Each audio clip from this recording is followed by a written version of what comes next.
All right, Madam Chair, the webinar has been started and we are recording and broadcasting. The floor is yours. Thank you. Welcome everyone to the December meeting of the Delta Independent Science Board.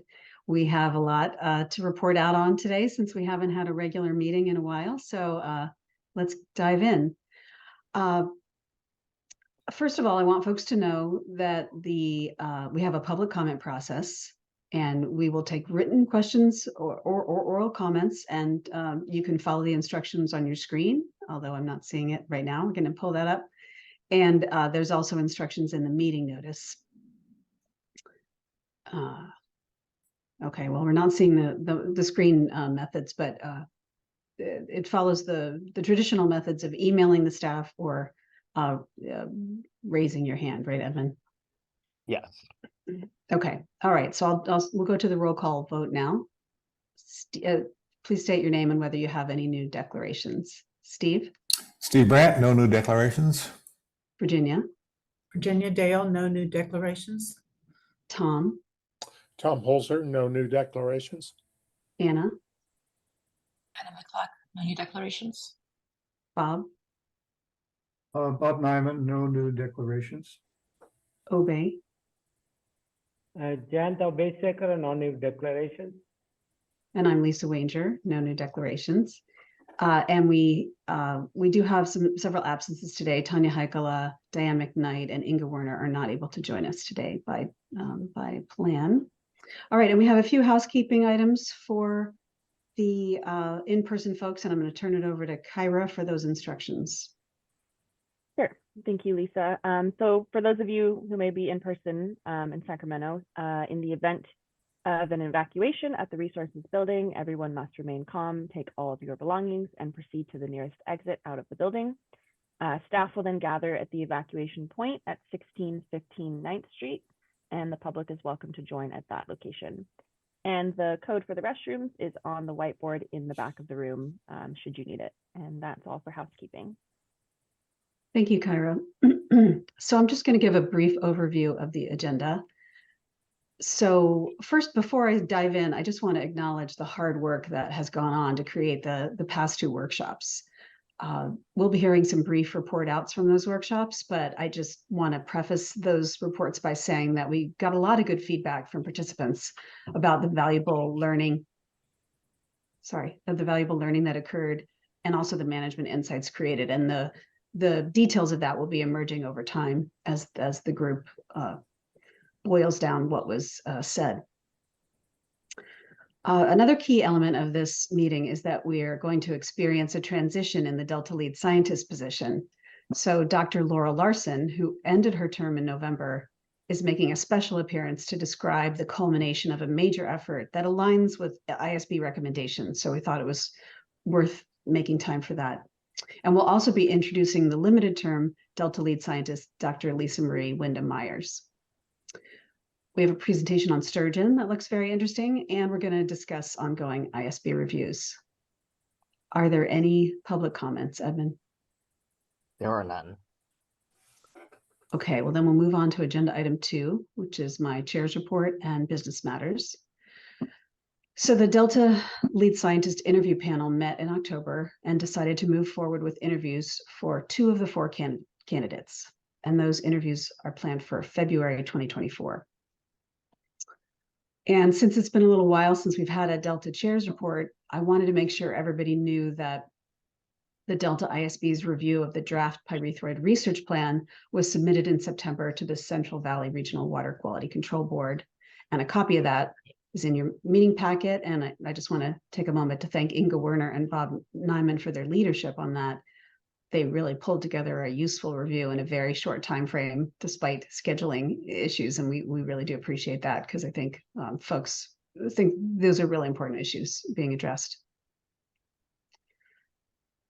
Next item, the postdocs working with the board, Christine Grace Kabugua and Lillian McCormick, recently presented their independent research at the Coastal and Estuarine Research Federation Conference, or SURF as it's commonly known, in November 12th to 16th. And I'm just going to turn it over to each of them in turn to give a few minutes to share any highlights.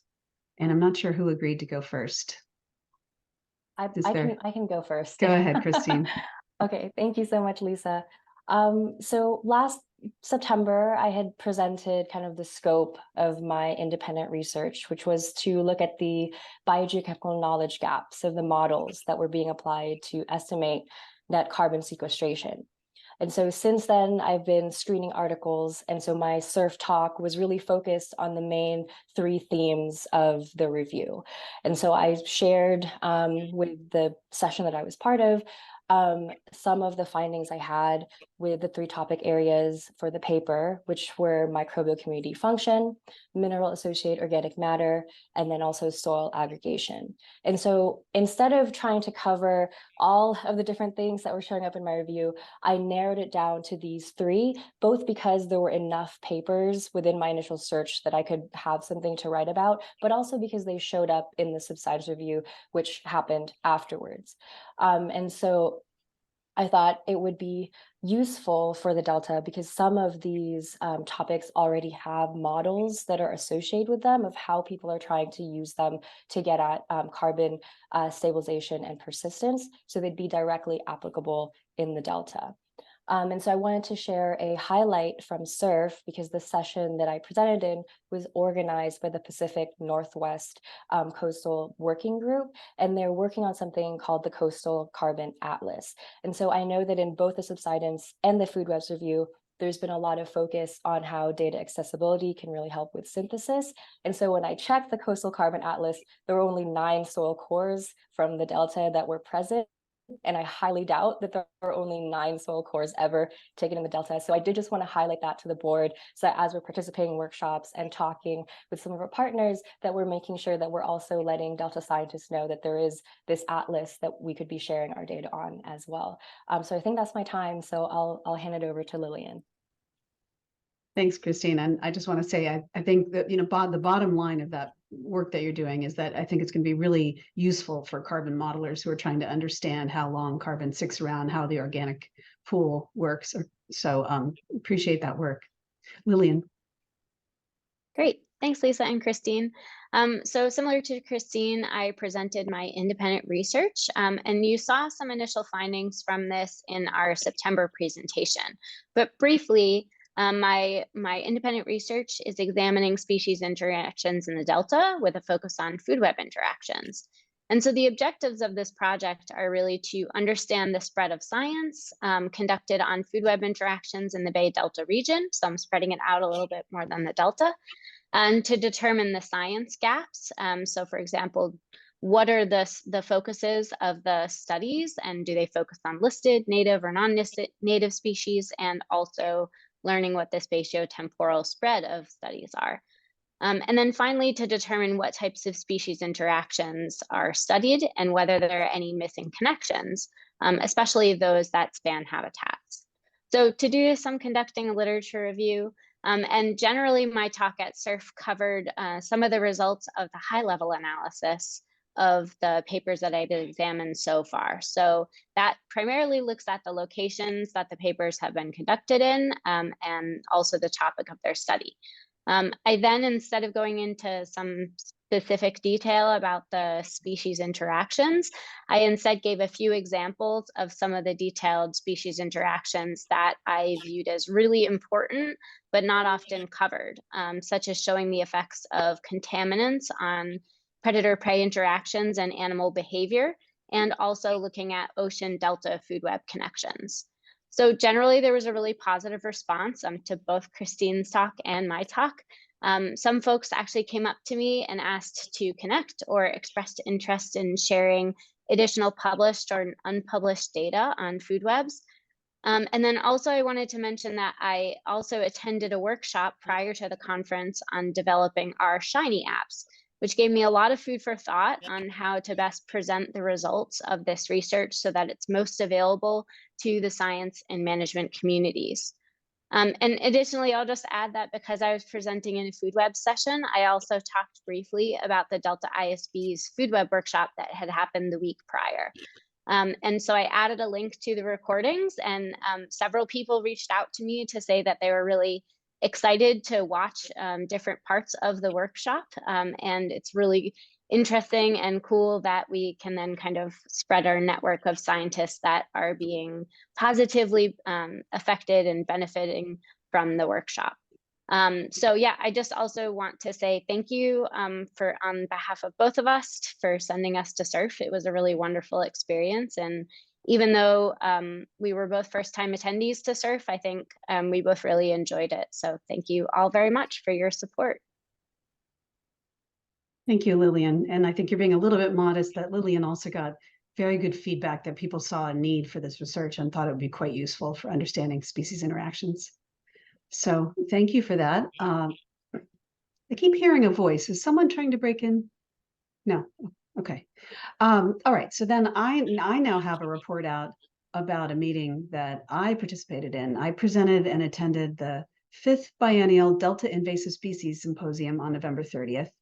And at that meeting, I presented my work on the economics of research and management for invasive hydrilla in Florida, which was of interest to the Delta folks, and also shared highlights from the Delta ISB's non-native species review. So because the board has expressed an interest in non-native species issues or invasive species issues, I'll just spend a little time explaining some of the things I learned. It was really an interesting meeting that covered a variety of research and practice to manage the species that cause harm to the Delta ecosystems and the people that depend on those systems. I learned that there are some new emerging species, including water lettuce, which the speaker called one of the world's worst weeds because it can really impede navigation and water flow. I saw that implementers were having many successes controlling species like Phragmites and invasive water snakes, of all things. They're not necessarily aiming to eradicate these species, but the control is enhancing the diversity of the system and preventing erosion and many other benefits. So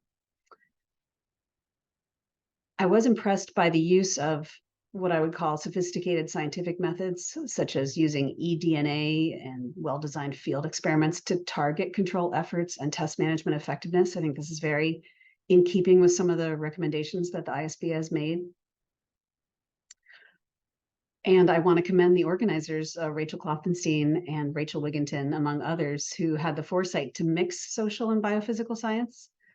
I may be biased, I'm certainly biased, but it seemed to me that this conference highlighted something that I had just been talking about with Jess Rudnick, who's our outgoing social scientist serving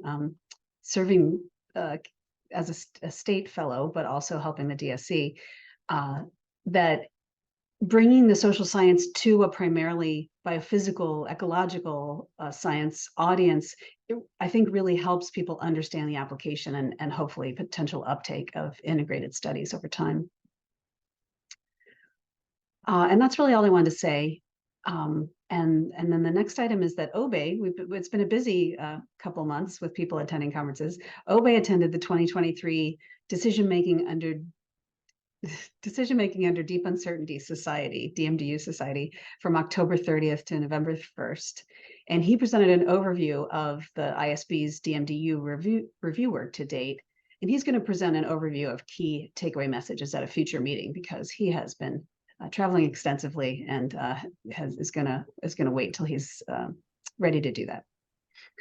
Okay, we also have upcoming meetings in the forum, and those have been confirmed through abstract submissions and acceptances. And Dr. McCormick, who just spoke, has had her abstract accepted for the 2024 Interagency Ecological Program workshop, where she will co-present on the food web review with a Delta ISB member to be determined.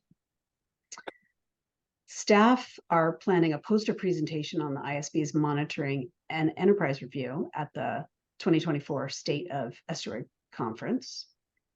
And the staff will also be giving a poster presentation on the ISB's subsidence review at the IEP workshop, that same one, and the National Conference on Environmental Restoration next year.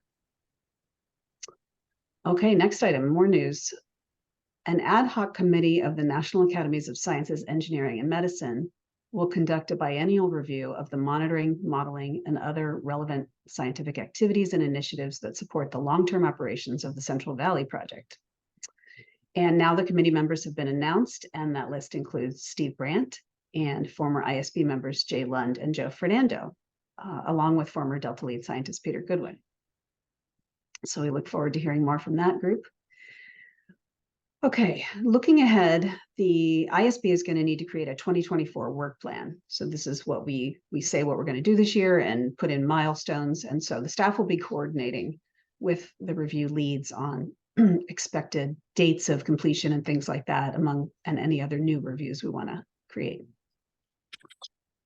Okay, final item in my report out here is, since the last public meeting, the Delta ISB has received one piece of public correspondence that's part of your meeting package, and that's from Bob Wright of the Sierra Club, titled Supplemental Comments on DWR Draft EIR for the Delta Conveyance Project, DEIR Single Tunnel. And I just want to thank Bob for sending that. We appreciate being made aware of the Sierra Club's concerns about the adequacy of planning for climate change and extreme events, and also provided a list of new research in this area. Are there any other comments about the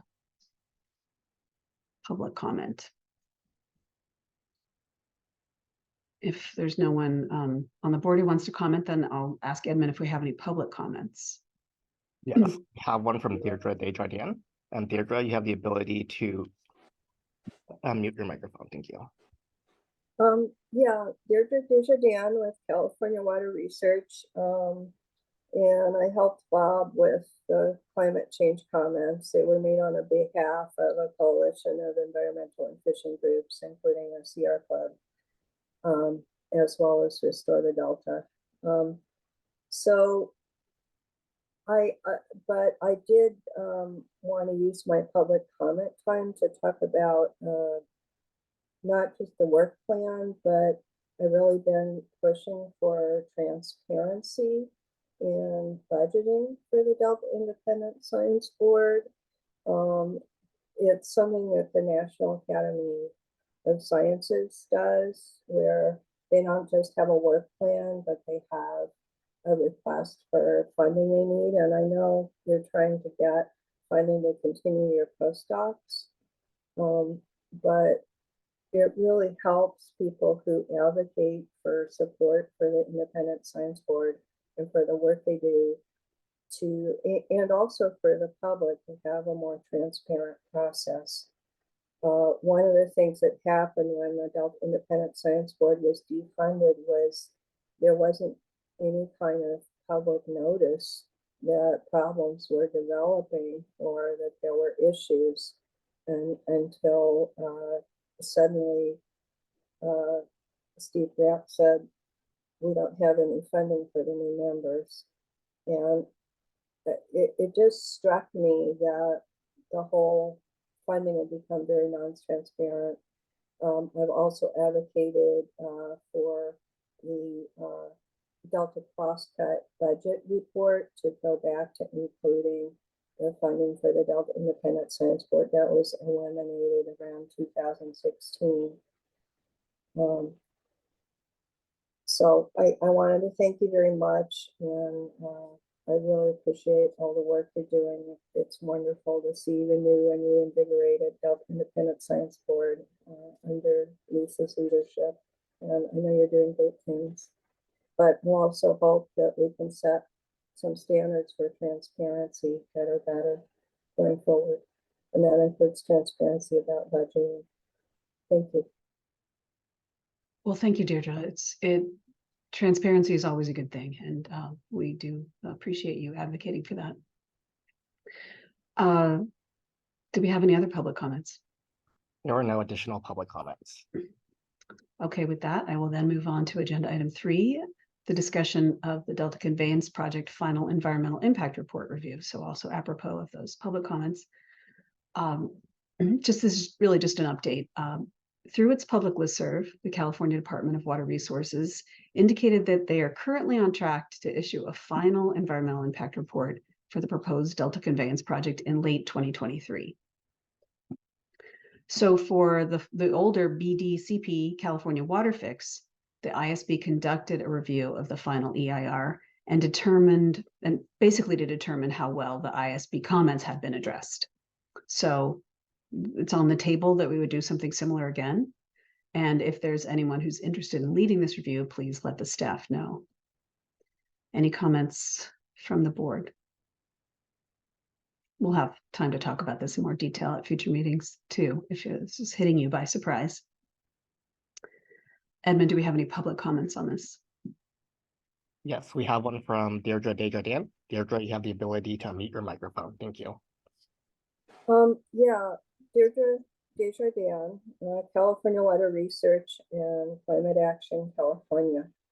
I did want to say that Bob, it was based on my testimony for North Coast Rivers Alliance and East Pacific Coast Federation of Fishermen's Association, that the Delta, the water fix project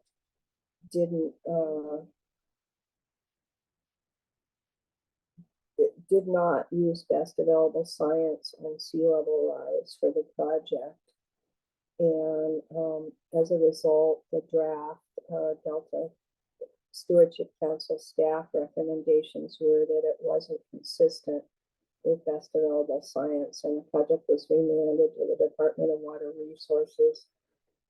And so it's very concerning that we're seeing signs of accelerated sea level rise, accelerated ice sheet melting, which is going to affect sea level rise. The Antarctic sea ice didn't reform in austral winter, which is this, northern hemisphere summer.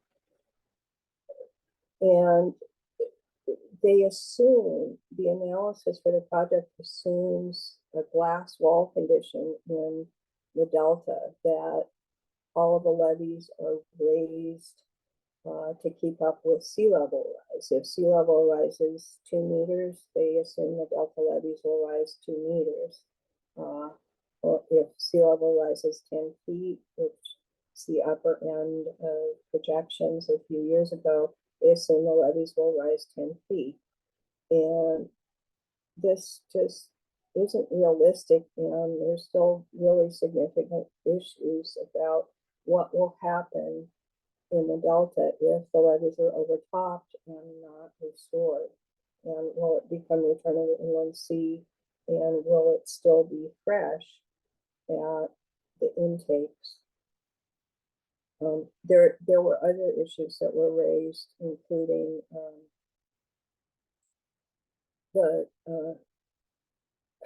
there's indications of slowdown of the ocean overturning circulation in the Antarctic, and some evidence in new analyses of the Atlantic meridional overturning circulation slowing down. And a new analysis showed that could happen as soon as mid-century, and which would be right around when the tunnel started operating. So again, that uncertainty about the model projections of yield is not conveyed at all. They have a single number for projected deliveries and projected increases in water supply, and water agencies are using that. So I really appreciate your work, and I do hope that you will comment on the final EIR. Thank you. Well, thank you, Deirdre. We'll certainly take those comments into consideration should we re-comment on the EIR. Anyone else want to say anything at this point?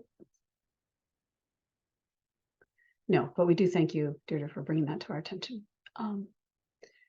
Okay, well, with that, we'll move on to agenda item 4, which is a discussion of the Sacramento Delta update to the Bay Delta Water Quality Control Plan.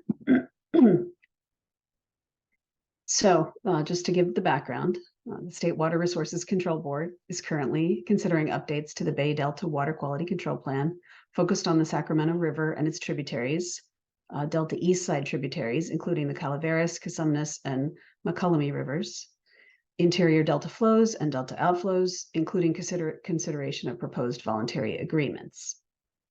So on September 28th of this year, the State Water Resources Control Board released a draft staff report in support of the Sacramento Delta updates to the Bay Delta Water Quality Control Plan. There's so many report names in this conversation. I hope I don't screw any of them up, but that report has been provided for public review and comment. And as a reminder, we provided comments on the scientific basis report addendum that helped inform this draft staff report. They're not identical. And for a variety of reasons, we decided we couldn't do a formal review of the draft staff report. But given that some of our past comments on the MOUs in particular and the voluntary agreements have not been addressed, I felt that it was important to emphasize our major concerns as part of public comments. Helpfully, the public comment period has been extended to January 19th of 2024. And so I pulled together, with help from Anna Mikulak, this draft letter that you had in your packet and that Edmund is now sharing. So really what we're looking for is comments on this, and with the potential action, not a roll call vote or anything, but if the board agrees this is worth doing and feels comfortable providing comments on this letter, we will finalize that and submit it and have a vote at the next meeting that will then enter into public comments for this draft staff report. So with that, I'll just open it up to see if folks have any comments.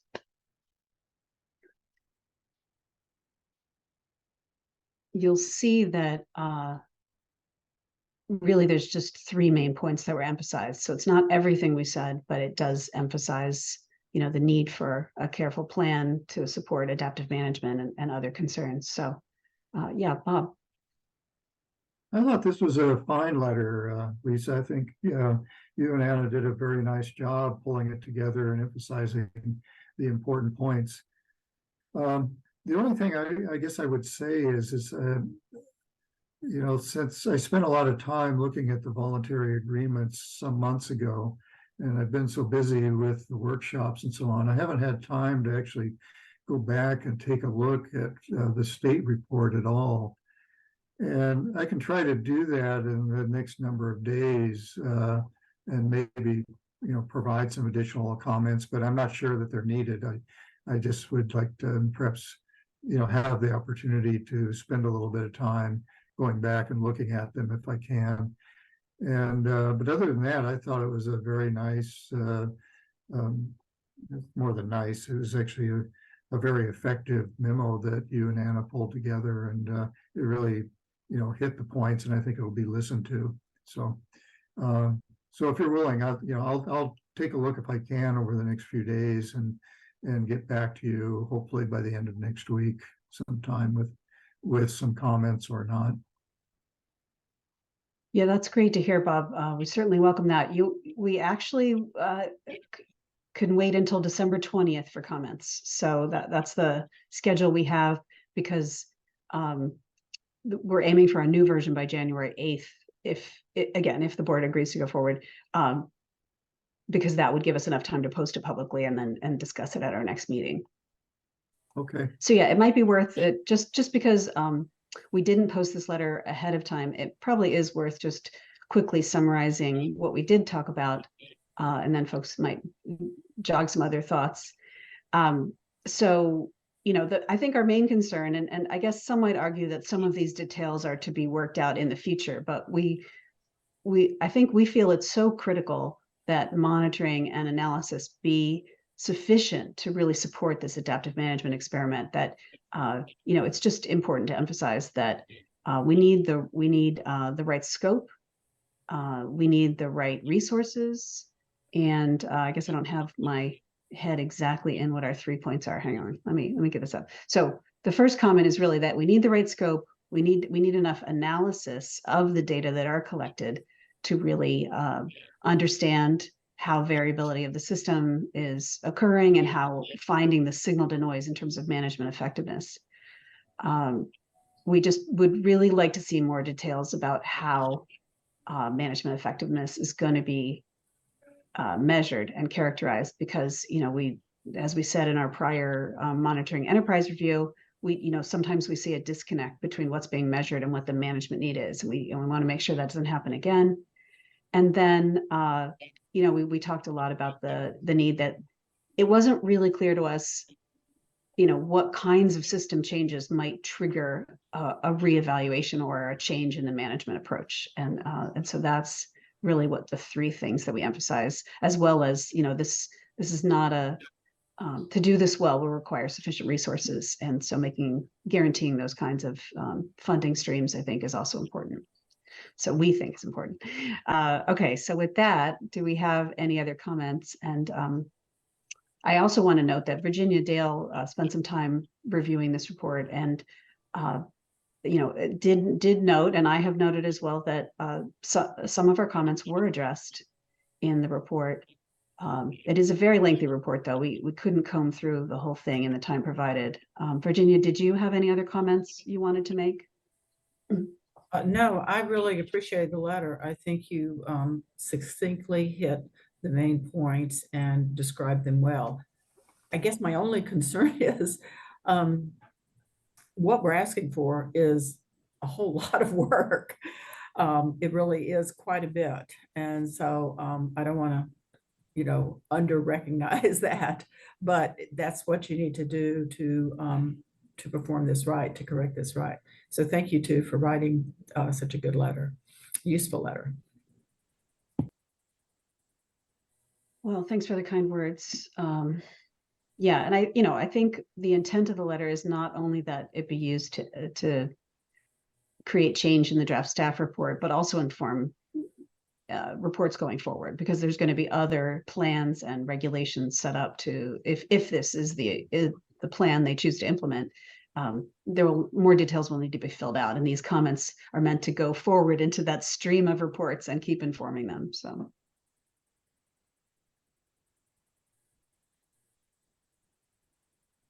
Okay, not seeing any hands, so I guess folks are fairly content. So as I said, well, I guess I would just like to hear from folks if it sounds like folks agree this is a good idea. I guess anyone who has any dissenting views should speak now. Tom. Yeah, so this is more a generic comment. The letter was fine, in my opinion.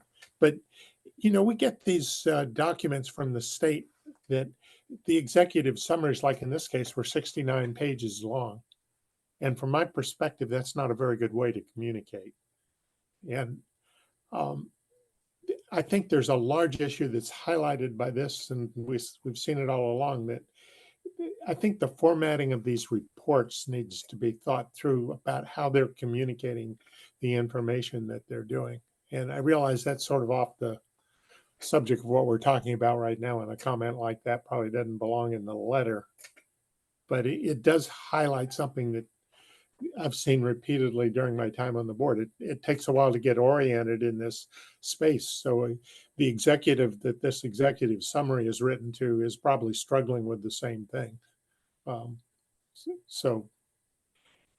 Right, it's almost a barrier to entry in terms of making comments, because it takes so long to really get the feel. Yeah, exactly. Yeah. And you know, maybe one of our reviews could be just on how the science is being communicated. Anyway, yeah, appreciate this that. report triggered that observation, and it's been a repeated concern. Well, and I have a related concern that we're not. It seems that lately we haven't been asked to give formal reviews, and I think part of that may be there's a sort of a continuum of report development. Like, we were consulted early on in the development of this. Our comments were incorporated, and even our unsolicited comments from last time, many of those were incorporated. But I guess there comes a point where it just becomes more of a negotiated decision among parties, and so I think we get asked less. But I think another general comment along the lines of what you're saying is that you know, we'd like to be asked more formally, what questions can we address? How can we be helpful here? You know, are there lingering scientific questions that we could address or at least comment on? And let's keep that formal process and not always just constrain us to this very short public comment period, although they do seem to always add time, which helps. But when you don't know that up front, you don't necessarily spend the time you could have, you know, digging into the details. So I think there's also a sort of process-based problem in that sense. Yeah. I don't know what the solution here is, but I think finding out how well these reports are communicating, both to state officials and the public. I think it would be an important survey to do. And that's sort of getting, I think, into social science. It's not the kind of thing we do very often. Yeah, well, communications, is almost different than social science. It's its own field. So yeah, but it certainly has meaning, it has useful findings that could be applied for sure. Yeah. Okay, any other comments? I'll ask for public comments at this point then, Evan. Yes, we have one from Deirdre Desjardins. Deirdre, you have the ability to unmute your microphone. Thank you.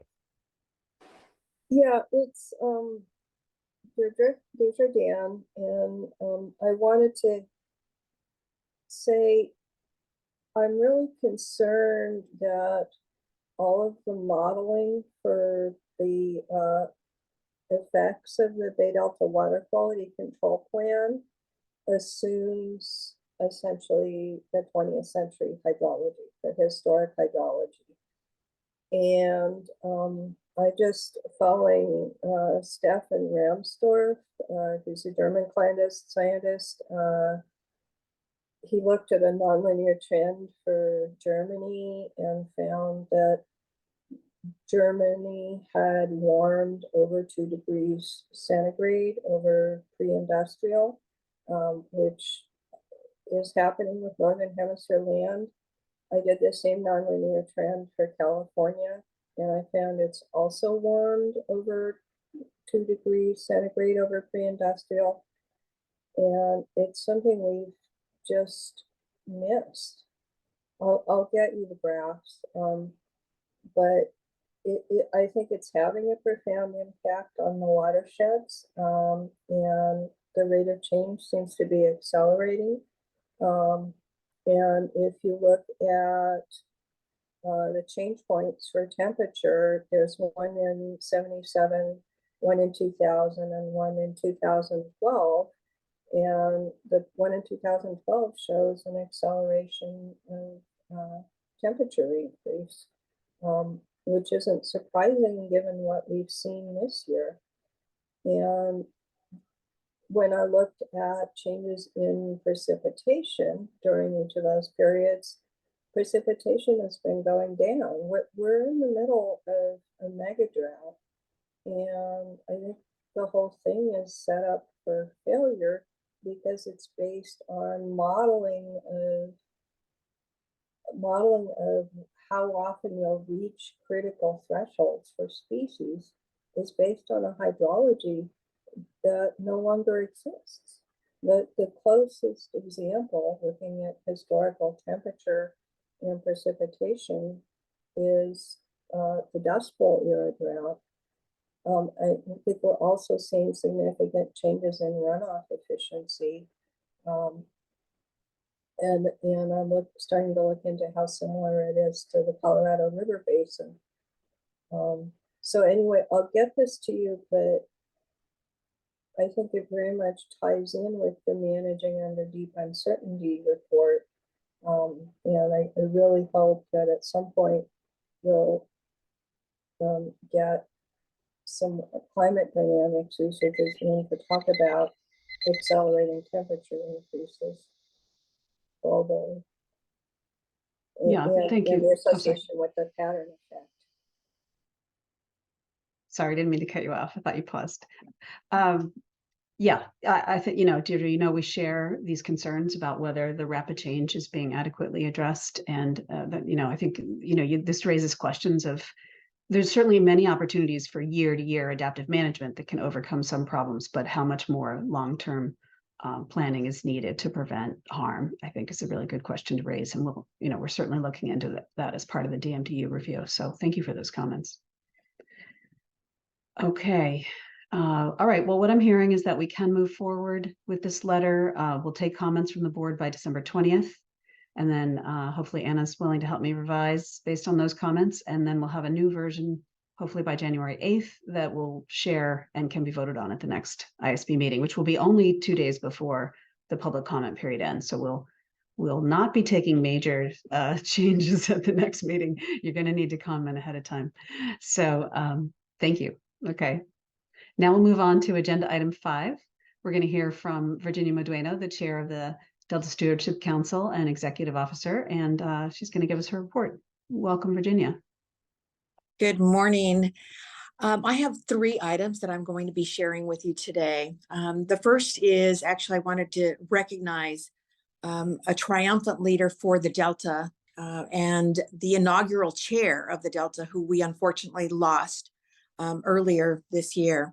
And this is again in memory of Phil Eisenberg, who served on the Delta Stewardship Council again as its inaugural chair. He was appointed by Governor Schwarzenegger.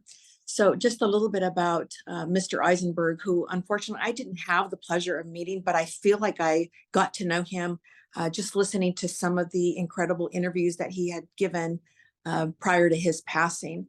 He's also the former mayor of Sacramento, former state assembly member representing Sacramento and the greater Delta region.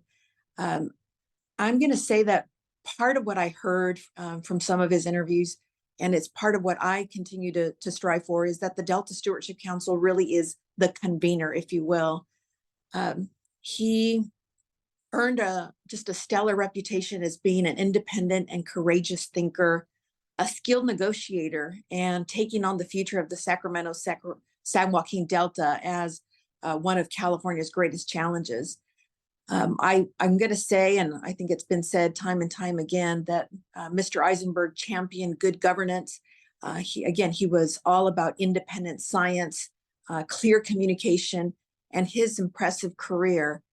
Without Phil Eisenberg, there would be no council and there would be no Delta plan. So just wanted to take a couple of minutes to recognize again an amazing champion, a leader, and a legacy that he left behind. So I wanted to start with that.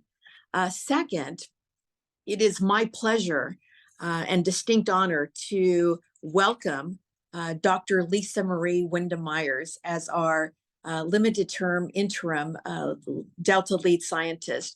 Her start date was actually December 1st, and she will be with us until June 30th. A little bit about Dr. Lisa Marie Wyndham-Myers. I'm going to have to come up with an acronym, LWM, Dr. LWM.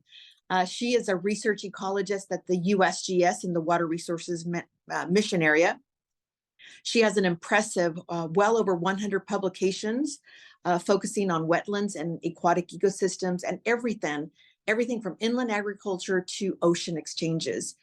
She leads integrated modeling projects that leverage data along with diverse scales, satellites to molecular for forecasting future conditions and testing scenarios of different decisions. Lisa Marie has extensive research experience across the Bay Delta estuary and watershed, and she has scientifically represented the USGS and the Department of the Interior at national and international forums. I just recently introduced her, actually just a few minutes ago at CSAMP, and I said, you know, she's going to be a welcomed addition, not only to the Delta Stewardship Council, the Independent Science Board also, but again, just to all of the different networks that we work with.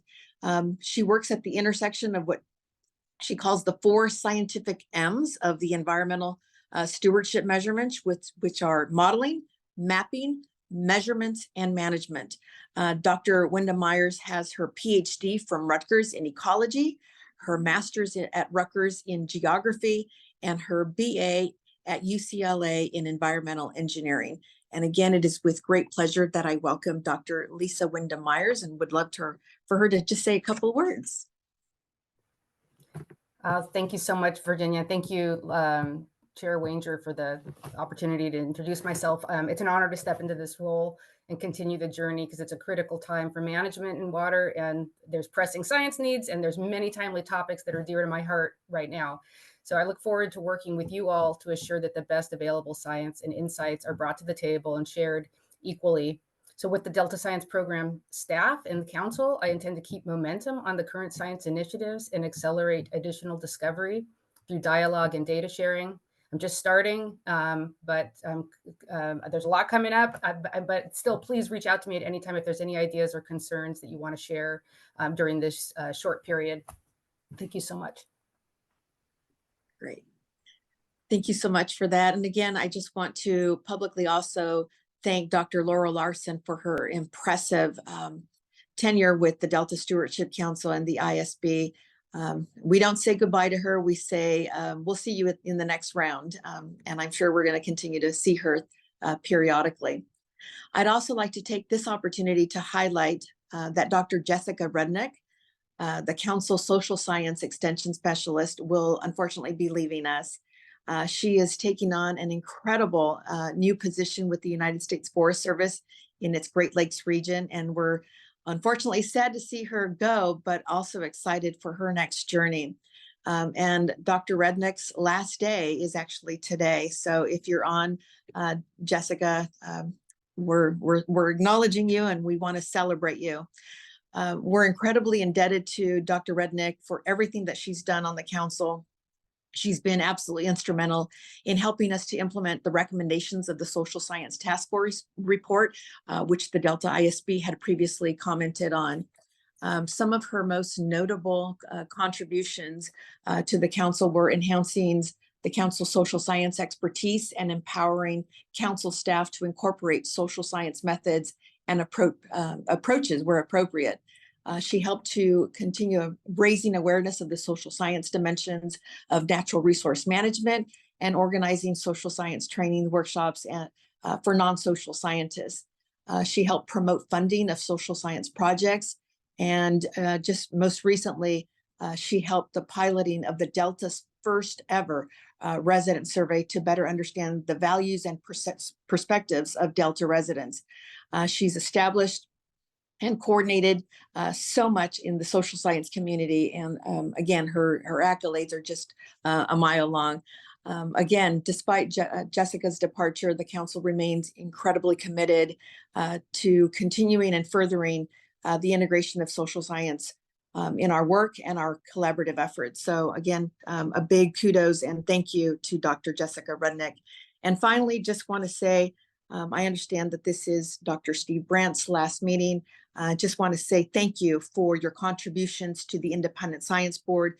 Thank you for your contributions on everything that you've done to, again, advance the food webs, your expertise, your passion for ecology. Thank you, Dr. Brandt. It's been a pleasure to work with you. And I'll turn it back over to you. Thank you. Thank you, Lisa. Well, thank you, Virginia. I want to add a few comments, but why don't we first check in and make sure, see if there's any public comments. Yes, we have one from Deirdre Desjardins. Deirdre, you have the ability to unmute your microphone. Thank you. I just wanted to acknowledge Steve. Amazing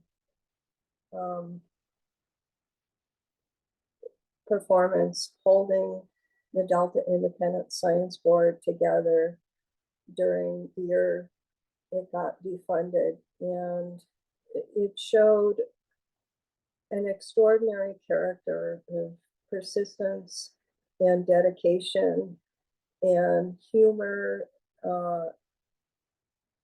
I literally broke down crying sometimes watching him keep holding the group together so patiently, and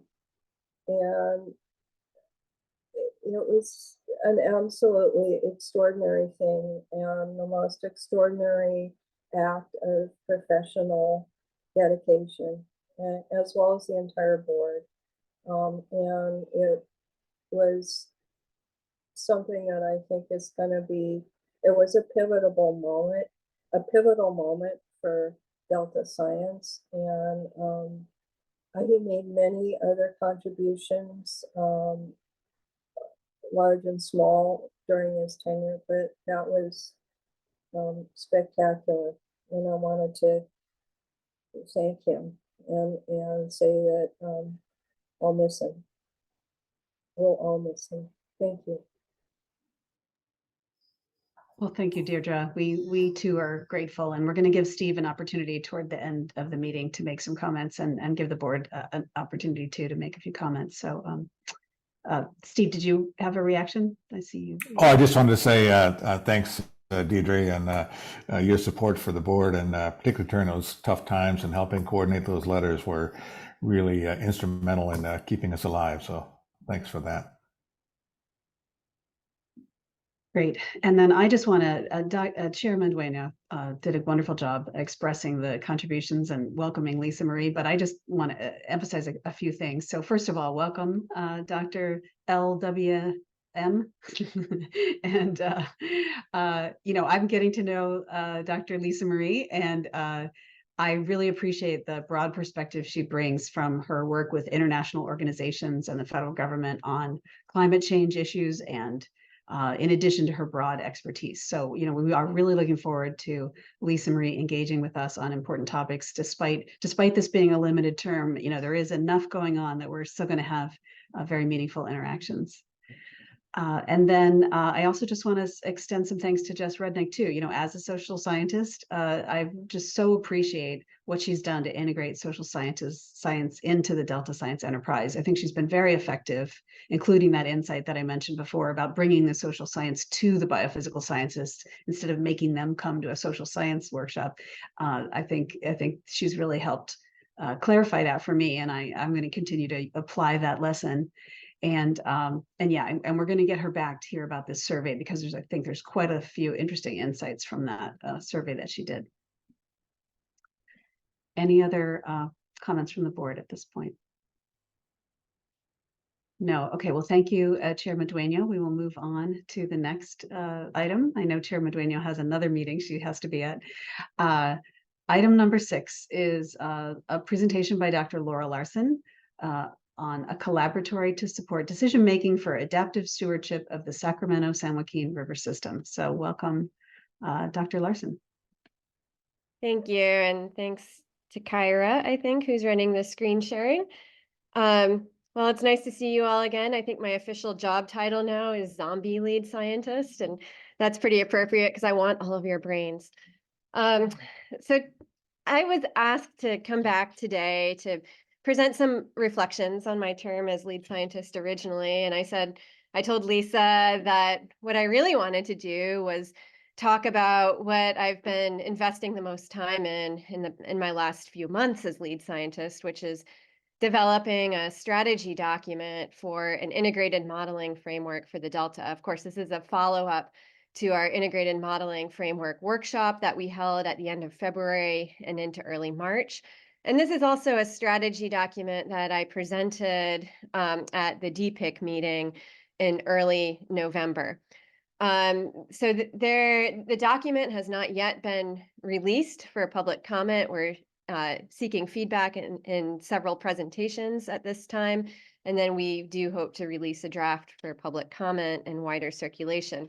I should also say that the way that this document is being shared is as a vision of the Delta lead scientist, and it's actually a vision of several Delta lead scientists. I built on the visions of my predecessors here, but with extensive support from the Delta Science program. And I want to particularly acknowledge here the work of Ben Geske, Maggie Chrisman, Steve Culberson, Henry DeBay, and Lauren Hastings was also instrumental in helping us reconstruct a history of integrated modeling in the Delta. So let's go ahead now and advance to the next slide.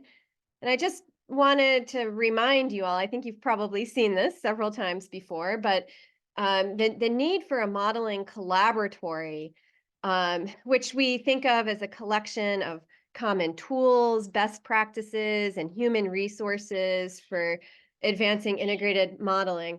But this modeling collaboratory has been established as a community science priority, not just in the most current version of the Delta Science Action Agenda and the Delta Science Plan, but also in the previous Science Action Agenda and the original Delta Science Plan. And you could read the text of the relevant actions on this slide.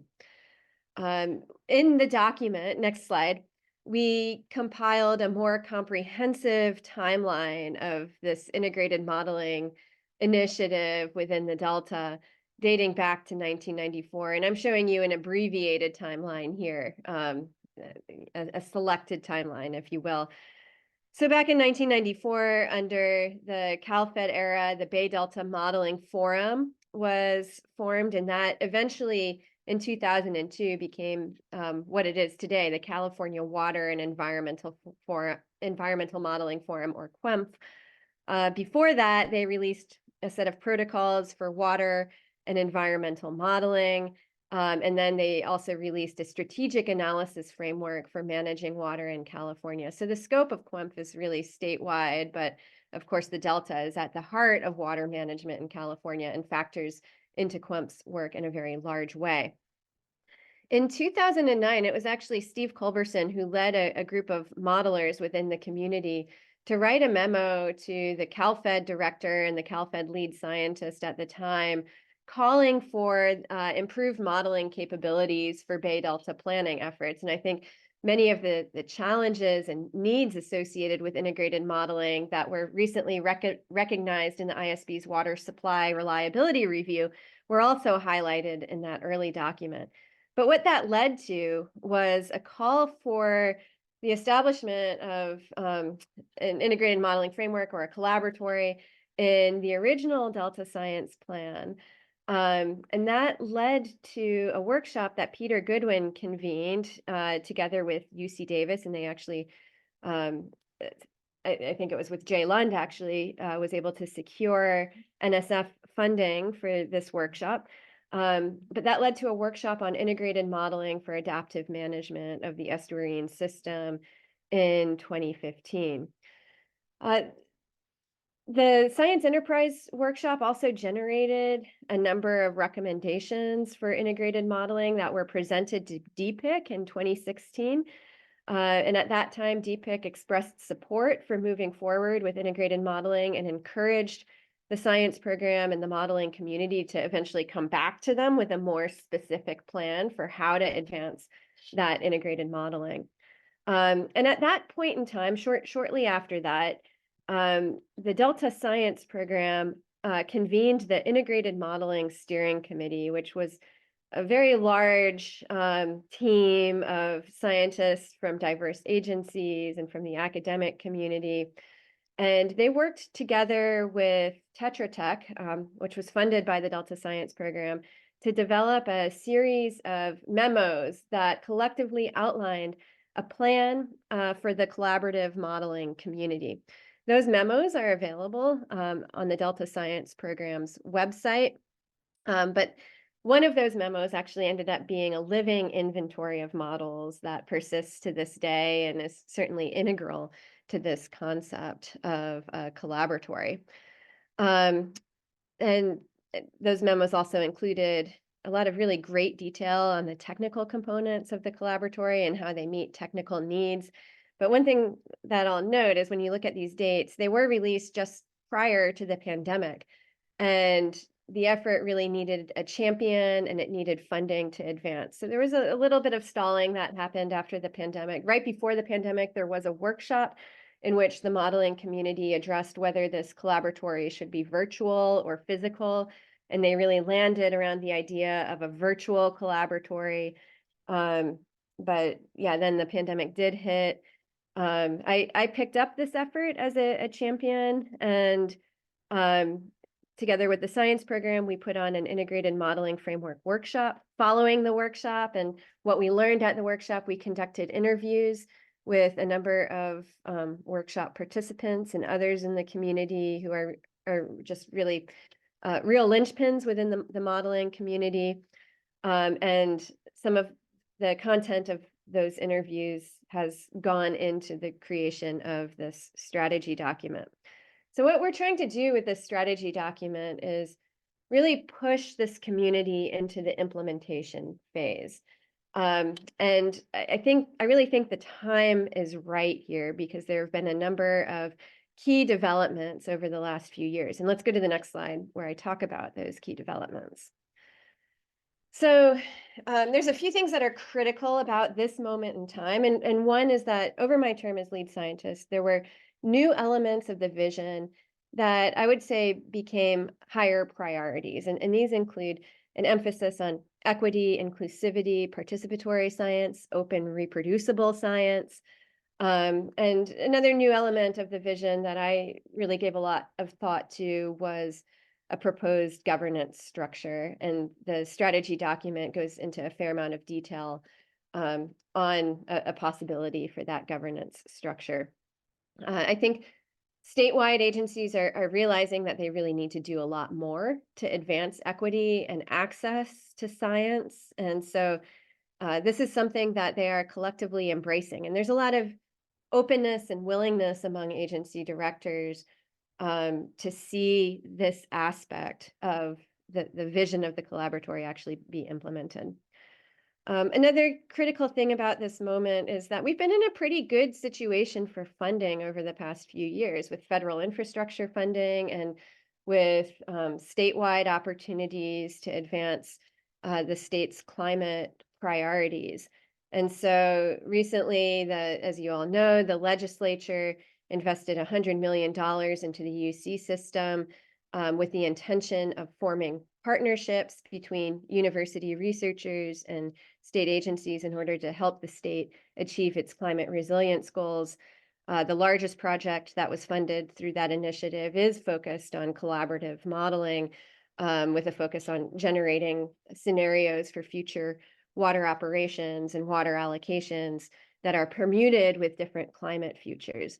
And all of these projects were required to have matching funds, and that project did solicit a lot of interest and matching contributions from state and federal agencies, including the National Oceanic and Atmospheric Administration, Metropolitan Water District, the State Water Resources Control Board, California Department of Water Resources, and the Delta Stewardship Council as well.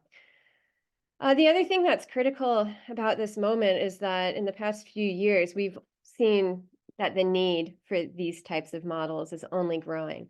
We've seen several major estuary-wide harmful algal bloom events. We've lived through another drought situation that required our agencies to implement emergency drought operations. And that was followed by a very wet year where we had to implement flood operations. You all just talked about the Bay Delta Plan update, for which modeling plays a critical role. And of course, there's also increased public attention to modeling. During the drought, it became apparent that the models that DWR was using to forecast reservoir inflows severely underestimated the amount, severely overestimated the amount of inflows into the reservoirs in 2021, which led to the legislature calling for a statewide audit of those models. Maybe that situation could have been avoided if modeling had been done more collaboratively and in a more open way. So that's one of the potential incentives for agencies to engage in efforts like this. Let's go on to the next slide. I know that talking about a collaboratory feels very abstract until you start really drilling down into the types of problems that could be advanced through integrated modeling. And information on these projects, these potential projects that are really ripe for the picking, emerged from both our workshop and the subsequent interviews that the Delta Science program conducted. And what we're proposing in the governance structure, which I'll get into in a few slides, is a fixed structure, but with funding that supports working groups. And we hope that the collaboratory would have at least one working group active in any given year, ideally more, but that of course is dependent on the availability of funding. And so what we envision is that working groups could advance modeling progress on many of the topics that you see here. So these include trade-offs associated with alternative agricultural practices, including climate-smart agricultural practices, different crops, different drought operations within the Delta. One of the things we heard there is a need for was multi-species entrainment forecasts. This refers to entrainment at the pumps to the State Water Project and Central Valley Project. These forecasts are one of the things that drive operations of those pumps. And right now, the number of species that are considered in those forecasts are fairly limited. Of course, there's a need for HABs forecasts as well, invasive aquatic vegetation forecasting, management, and prevention. I think a lot of this probably sounds familiar to those of you who are involved in the science needs assessment, and that effort, of course, called for similar types of forecasts. Other topics would be alternative scenarios for rapid response to emergencies. This is really interesting, evaluation of how well the planning models that are used for water allocation and flow work for actual endangered species and water quality management. This is a study that hasn't yet been conducted, but would probably be quite valuable and produce a lot of understanding about how human decision-making actually works within this system. Excuse me, I have a bit of a cold right now.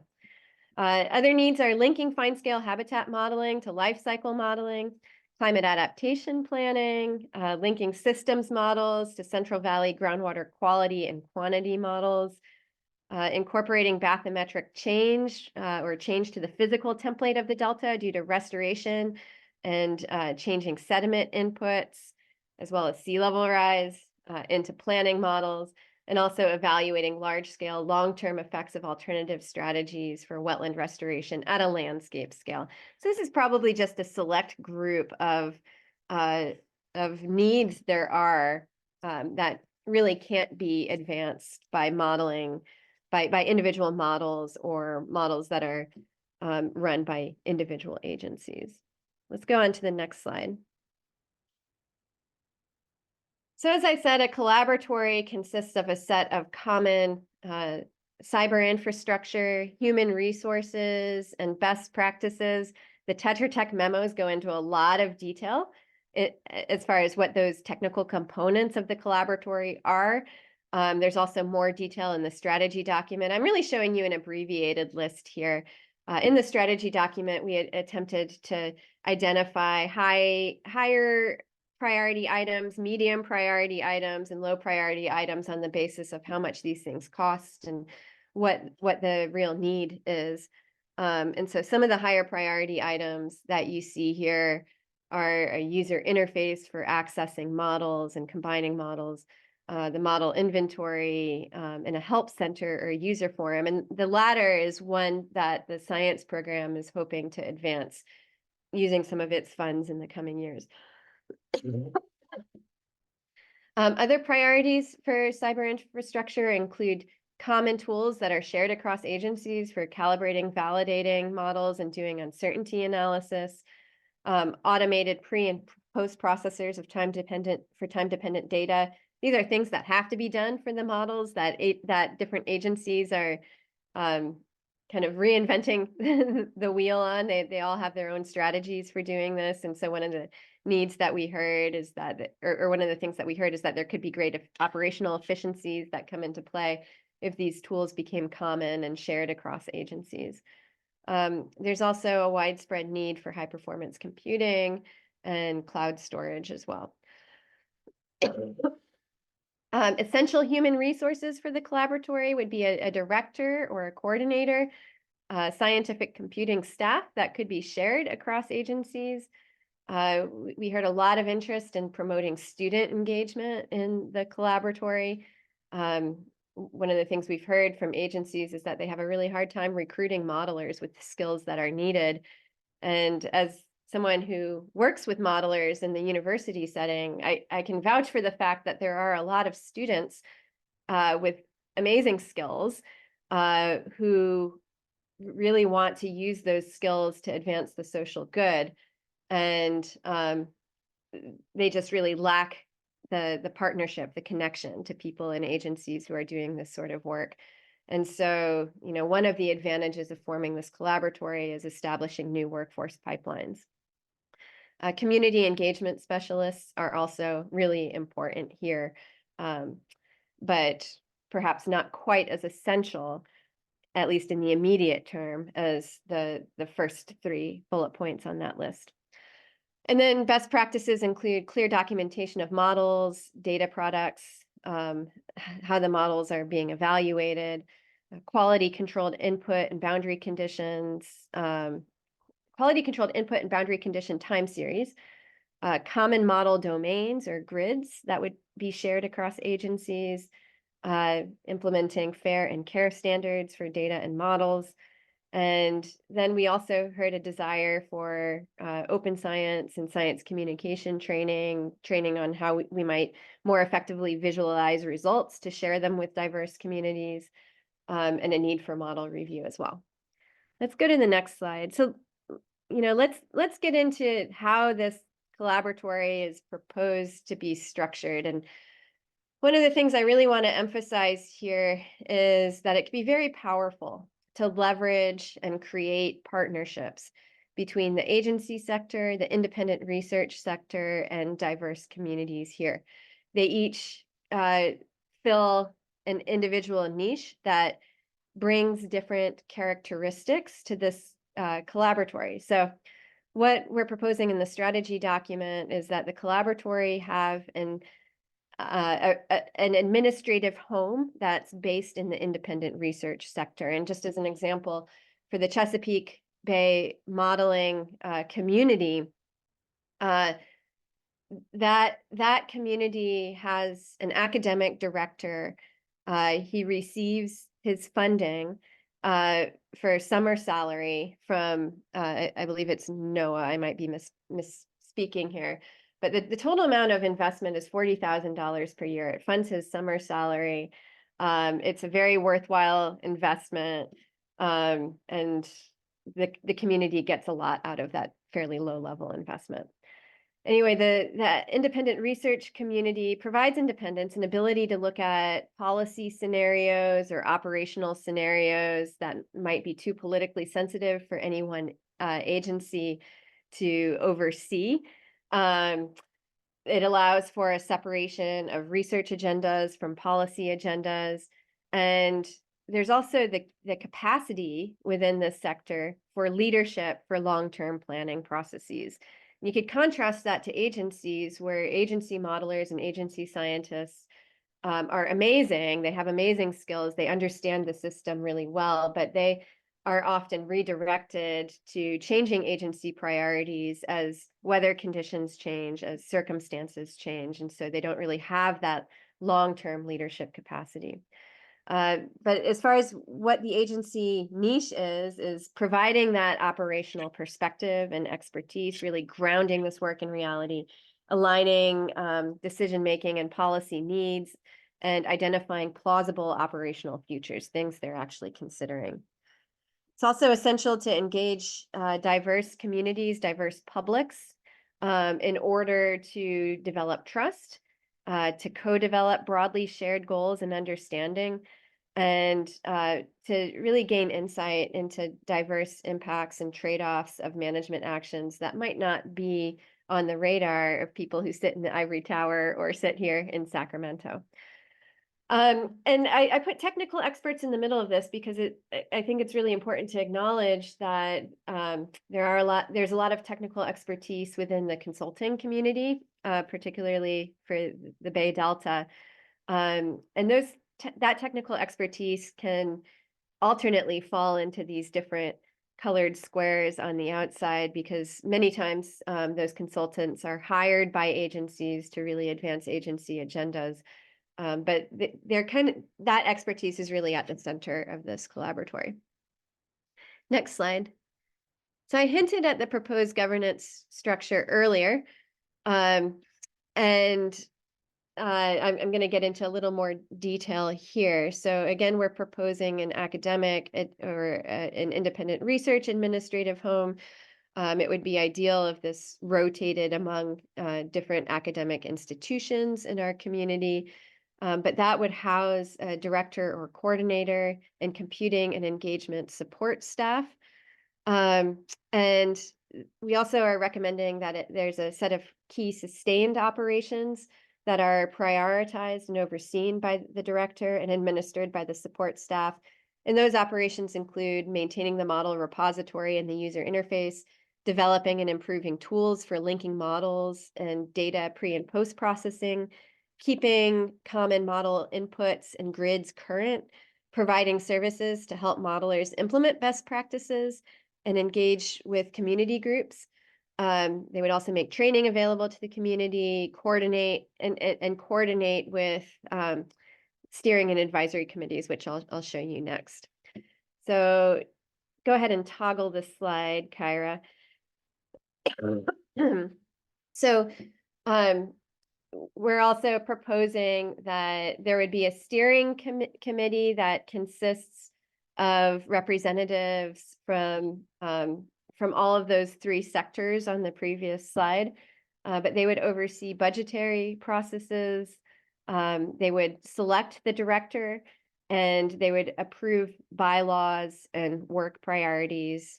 And again, this is kind of modeled on the example of the Chesapeake. And then there's also an advisory committee, if you toggle the slide. This is more of a technical advisory committee. They would review proposals for working groups to form, kind of in the model of NCs or the USGS Powell Center. They would also be available to review products of those working groups. They would provide advice. They would set priorities for modeling needs, which might become funding priorities.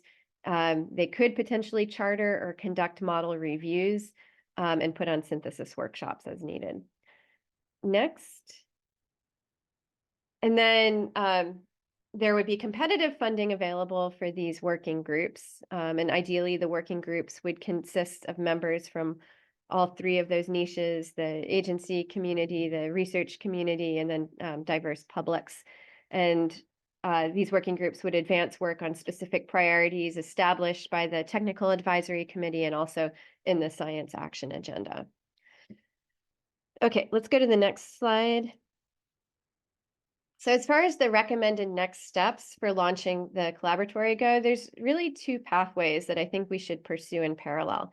This work was presented to the Delta Plan Interagency Implementation Committee, along with the idea that DPIC might form an official subcommittee, which would act as a working group to develop a shared funding mechanism for the collaboratory. They would select the first director or coordinator and then work with that director to develop governance bylaws before convening that steering committee. The Delta Science Program would play a coordinating role in this, as we do for the Restoration Subcommittee. We could potentially assist with model and or proposal review, proposals being proposals for those working groups. And as one of the main funders of science in the Delta, we might be able to catalyze tool development as well, such as the development of a user forum. There's another pathway too that I think our community should pursue in launching the collaboratory. And this is something where I think the ISB could really play an important role. So go ahead and toggle the slide. So there's been an ongoing conversation between our modeling community and the Chesapeake Bay modeling community. And they recently received a legislative allocation to the University of Maryland Center for Environmental Sciences to develop the Chesapeake Global Collaboratory, which is going to be a tremendous resource for that state and that system. There is a precedent for legislative calls for the development of new science centers in California as well. So one example here is that so it was about, I think, a little more than 5 years ago. I might have my timing a little bit off here.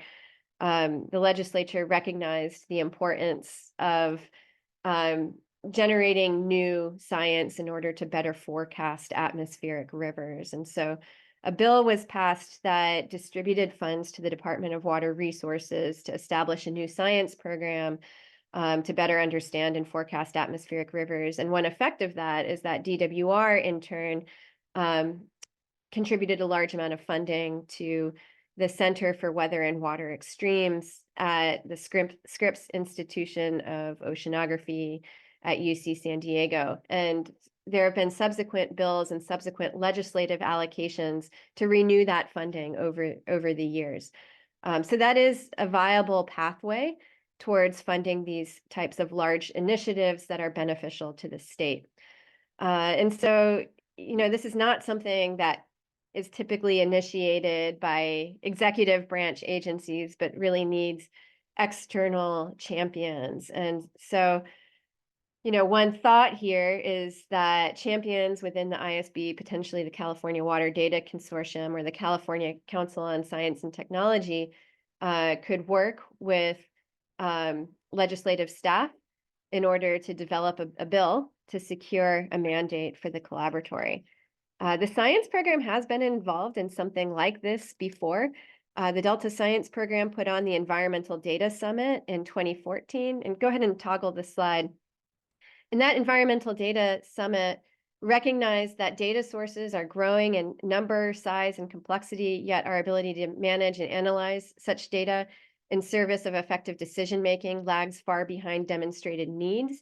And that summit was followed up by the production and publication of a white paper in 2015 that was titled Enhancing the Vision for Managing California's Environmental Information, which was instrumental in the development of the bill AB 1755, also known as the Open and Transparent Water Data Act, which has certainly galvanized the daylighting of many data sets collected by state agencies in California. So, one idea would be to work towards an amendment of AB 1755 to really expand its scope beyond just data to models and model-generated data, or potentially a new bill is warranted here. So I'm really interested to hear the ISB's thoughts on that potential pathway. And then next slide, in terms of the strategy document itself, the next steps will be to circulate a draft strategy document for targeted feedback. We'll be looking for feedback from DPIC, from the ISB, potential academic partners. There will also be a draft eventually that's eventually released for public comment, and we'll be looking for a potential DPIC endorsement of the strategy document as well. So that's my big looking forward reflection that I have for you, but go ahead and toggle the slide. I also did decide to provide a few looking back type reflections, and some of this was motivated by the council wanting me to write a blog post that I think is coming out this week containing some reflections. And the reflections I'll give to you today are a little bit different from those. I was pretty space constrained there, and those are more personal reflections.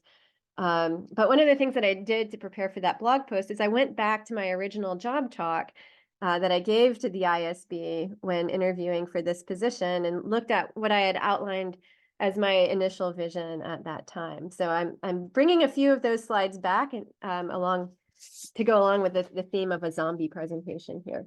So next slide. And just go ahead and you could toggle all the way through that to bring up thank you.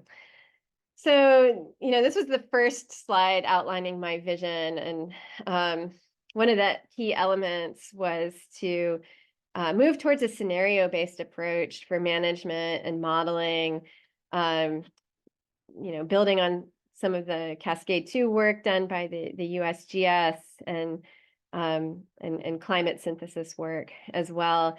I do feel that this was something I did champion through my term as lead scientist, and developed some new partnerships that are adopting a scenario-based approach to look at futures for water allocation within the state and futures for salinity management. Identifying adaptive management opportunities, that's a pretty vague bullet point, I realize, but I think the key thing that we did is that we recognized during the extended drought that there was a need for scenario-based planning that examined alternative salinity futures in the Delta. And that led to the development of the Salinity Management Workshop Series, which had a goal of catalyzing a collaborative adaptive management process for managing salinity in the Delta. That project, that longer-term project, is now funded. That research group is meeting regularly and is going to be looking to the final workshop put on by the science program in March to really build off of, and they'll be very interested in recommendations for scenarios to run and performance metrics to evaluate as well. Another big priority here was establishing or strengthening model working groups and seeking funding for infrastructure to encourage model interoperability. And you just heard a lot about that in my last few slides. So far, in terms of the top elements of this vision, I really do think those ended up being the main priorities during my term as lead scientist. Next slide. Incentivizing use of data sets and incorporating data processing pipelines into reproducibility initiatives. I did do a lot of work with our synthesis team in the Delta Science program. We formed a synthesis working group that spanned several different agencies to really advance these priorities. We established a new internship for students to work with already available data sets and perform synthesis. And then, there was a lot that the synthesis team within the Delta Science program was doing already that didn't need much leadership from me, but I was happy to see that work continue. And that includes the development of a set of our Shiny apps that are available to the community in order to convey results of synthesis work. Next slide. So this was something that I think did not end up being a major priority during my term, but integrating a monitoring network into performance measures to display spatially explicit near real-time information. I think the ISB did a good job of addressing that need in the monitoring enterprise review, or I guess reiterating that need. Next. Another big priority was to ensure continuation of the funding program that was really, I don't want to say established, but made regular by John Calloway, my predecessor. And expand funding opportunities, collaboratively establish priorities. And so this is something I was fairly active in doing in terms of seeking external sources of funding and identifying potential investigators to pursue those projects and encouraging submission of proposals. I also established a new funding coordination team that spanned different agencies. And I was just briefing Lisa Marie Windemeyers on that yesterday. That's something that we're hoping to continue. I know Lisa Marie has a lot of ideas on how we might expand our funding base for Delta Science. So I'm really excited to see her begin to implement that vision. One of the elements of my vision that I just didn't have time to implement that I always wanted to do was to establish a page on the Delta Science Tracker. It was almost like a blog from the Delta lead scientist that highlighted external funding opportunities and ways that those funding opportunities might be leveraged to advance priorities that are in the science action agenda. So as a way of highlighting opportunities for community members and encouraging certain projects. And I think one of the key roles of the science program here is to be a matchmaker and to galvanize the development of competitive proposals. Next slide. Is there one? Oh, okay. I want to pause there and say that, when I look back on my initial vision for Delta as Delta lead scientist, I thought I would be spearheading a lot of new initiatives. But the reality was that for me, it was like coming onto a bus as a driver when that bus had self-driving technology implemented. And I'll say that the staff of the Delta Science program and the people that we coordinated with really made my job easy. There's a lot of incredible leaders, a lot of incredible science leaders within the Delta Science program, within the council, within the broader network of scientists that we collaborate with. And I was always just really impressed by the initiatives they had, the progressive ideas that they had, and then, their passion, their dedication to their work. And so many times as lead scientist, my role was to say, oh, that's a great idea. How can we make this happen? Or let me get out of the way and not serve as a barrier here. And so rather than being a primary driver of many of these initiatives, I was someone who was more of an enabler of efforts that were already underway. I would also say that I learned a tremendous amount from my colleagues in the Delta Science program and all of the others that I interacted with. And I reflect a little bit on what I learned in my blog post, which is forthcoming. But I am going to segue briefly into my vision for the next few years. What remains to be done? What are the things I see as highest priority given the experience I've had over my 3-year term? So go ahead and toggle this slide. So you've heard a lot about how I think that establishing this modeling collaboratory is really important. It will help us work towards ensemble forecasting of many environmental quantities, which is a great need in resource management.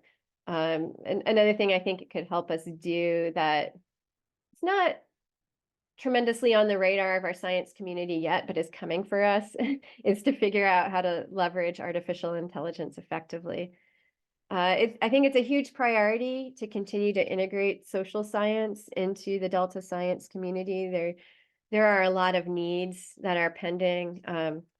We made tremendous progress under Jessica Rudnick's leadership, and I can't say enough about how much that progress needs to continue. One of the things that we're hearing in reaching out to community members with interest in Delta salinity is that there's a great need for economic modeling. And that's not something that's really being done yet. Beyond agricultural economic modeling. There's a need for greater understanding and implementation of effective adaptive governance processes. Collaborative processes are needed to define shared objectives for management of a Delta that is changing very rapidly. I know the ISB has recognized this. I think Delta Adapts was a great example of one of these collaborative processes.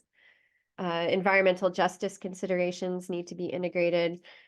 I use the term indigenization. This is a term that a lot of Canadian universities are using as part of their truth and reconciliation processes. And I think we're a little bit behind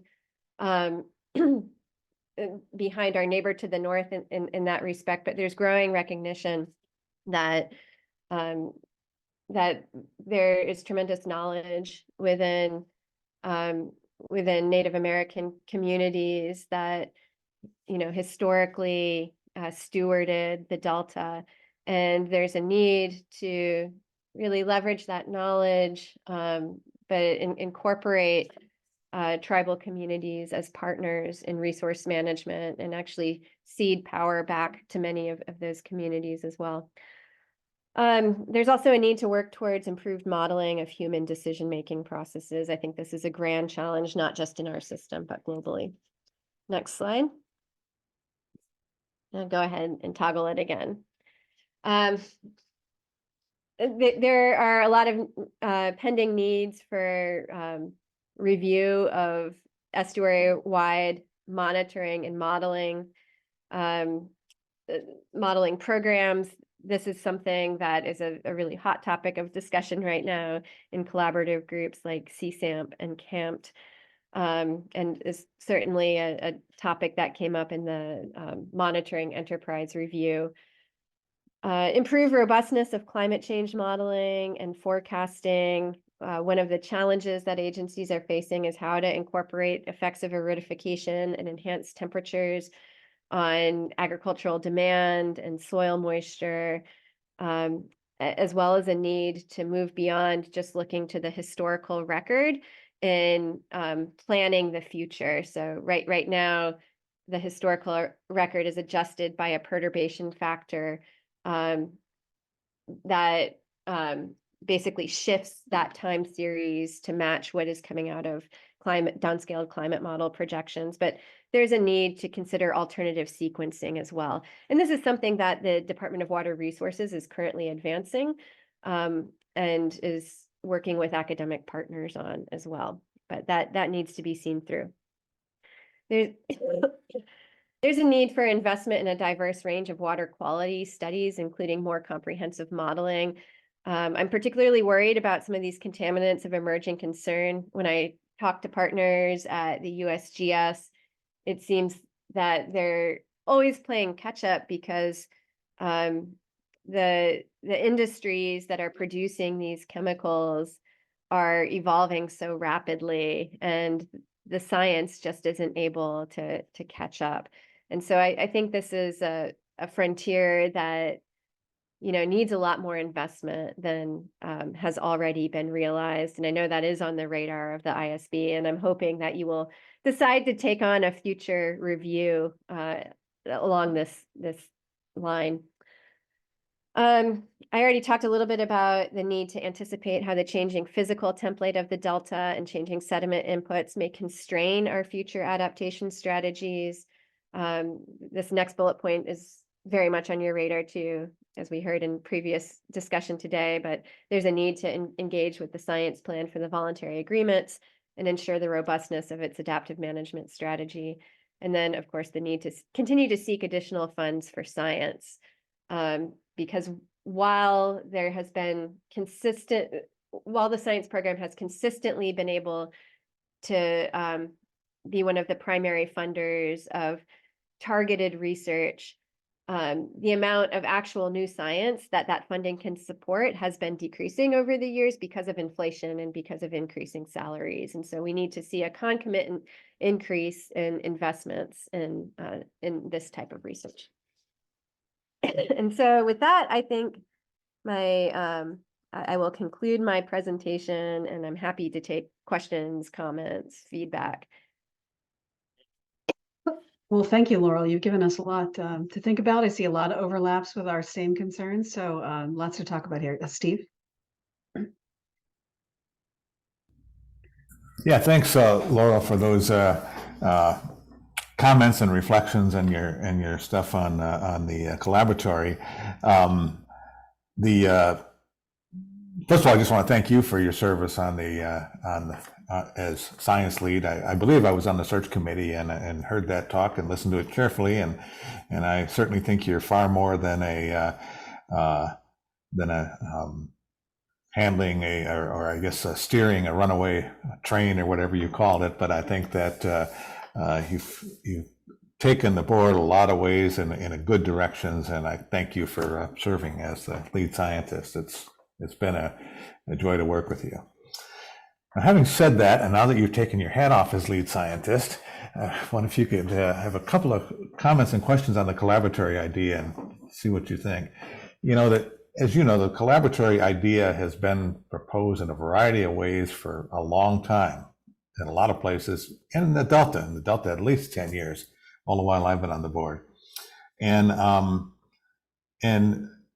I think what you've proposed in terms of sort of the big idea, what a collaboratory and its fully evolved state of maturity, you know, fully mature might look like. I think that's sort of what I heard in terms of those things. Then I've also heard that you list a whole bunch of really relevant, what you call working groups, but really relevant issues in the Delta. And every one of those requires some sort of model integration.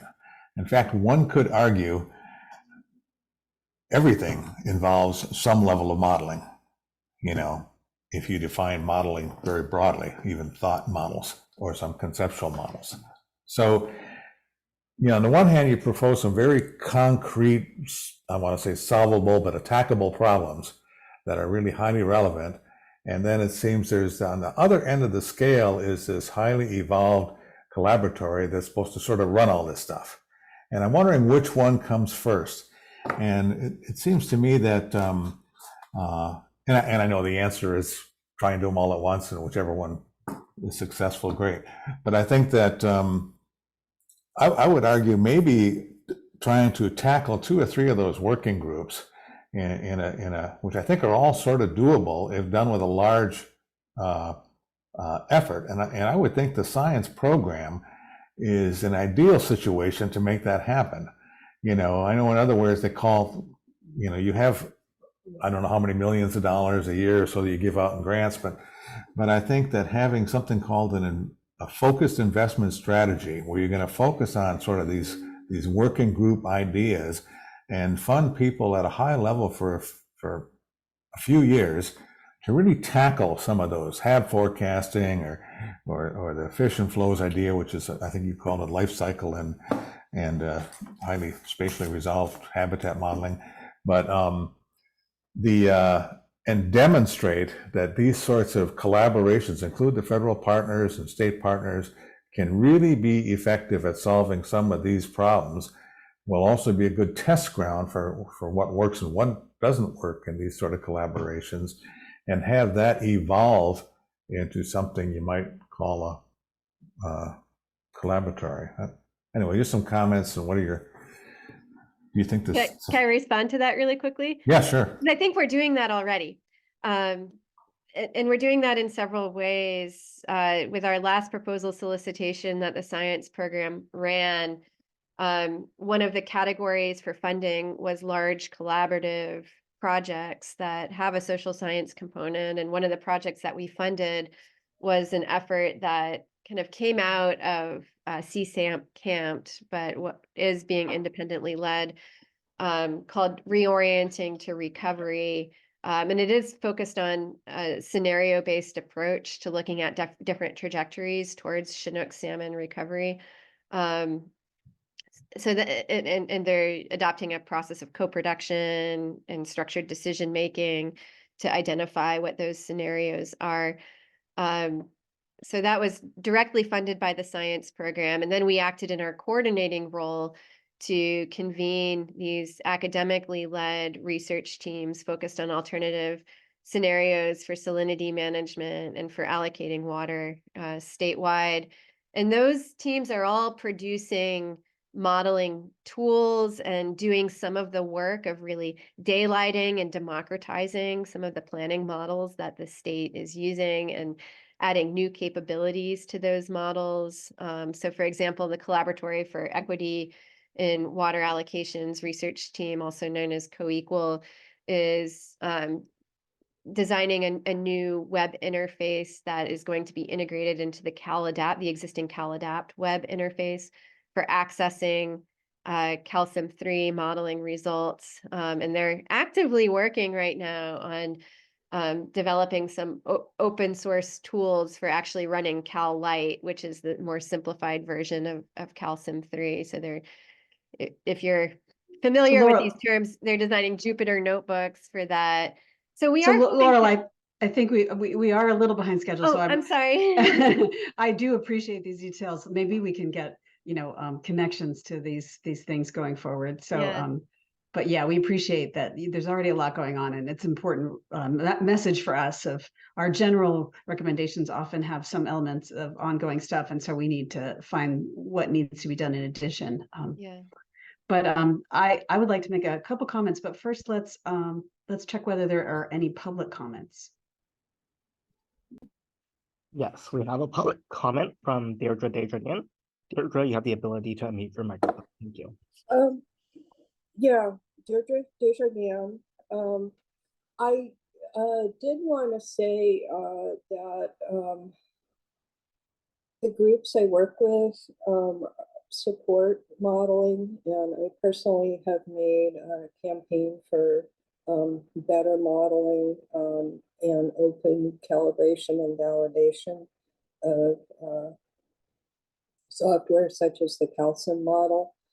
To give you an idea of the challenges that the NGO community faces with the calcium model, in the water fix hearing, I asked the Bay Delta modeling section lead for DWR for the calibration data for calcium-2, and he said it didn't exist. And with calcium-3, at QEMP workshop, I again asked for the calibration data for calcium-3 because there's known issues with representing flows. And they said I would have to recreate it from the California Data Exchange Center. And NGO community simply doesn't have the funding to recalibrate the calcium model. And also there's issues with representation of reservoir operations. It assumes a fixed reservoir carryover storage target, when in fact it changes. A lot of it we uncovered in the water fix hearing that it's changed over the years in ways which were very non-transparent. So there's just issues, and there continue to be issues. Even in this very wet year, there was a lot less runoff than DWR projected with their modeling. And I think it may be because the rivers become a losing stretch. Normally in the Sacramento River, the groundwater accretes to the river flow, but in very dry years, it becomes a losing stretch. And that's been an ongoing issue with calibration of the calcium model. So there's that, and then there's a fundamental issue that the climate change projections, the climate model projections project that we're a wetter trend in precipitation in Western North America. And instead, since the 20th century, we've been seeing a drying trend.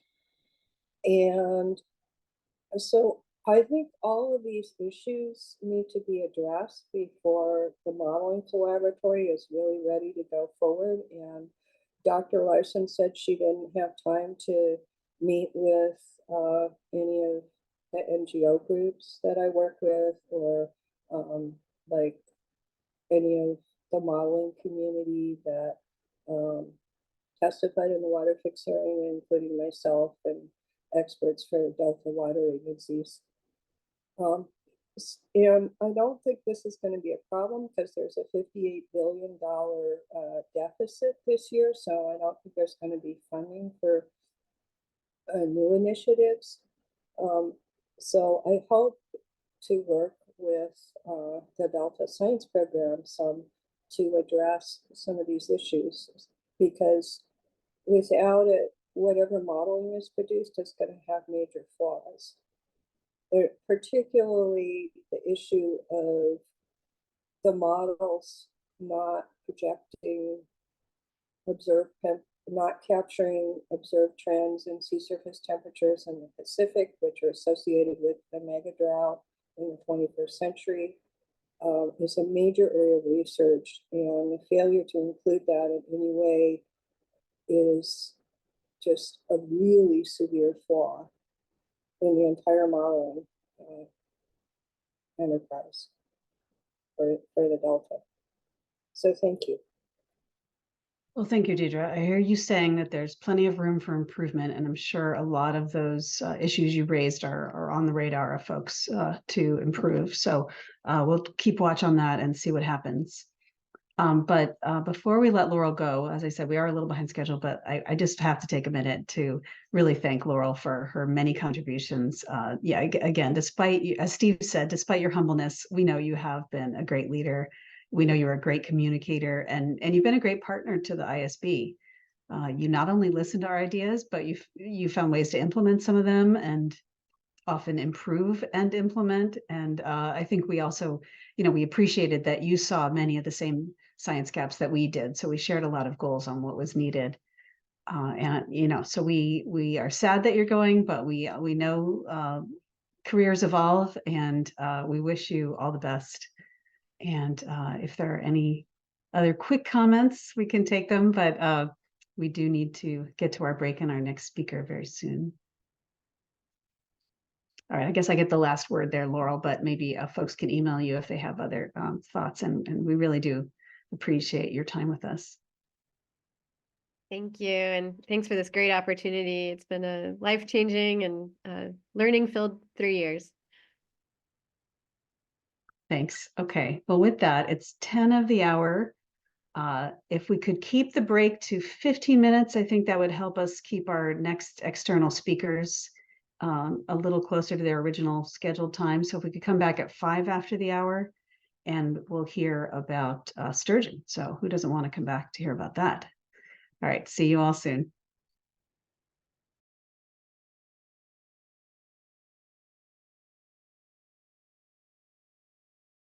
So we know that you have returned. Thank you.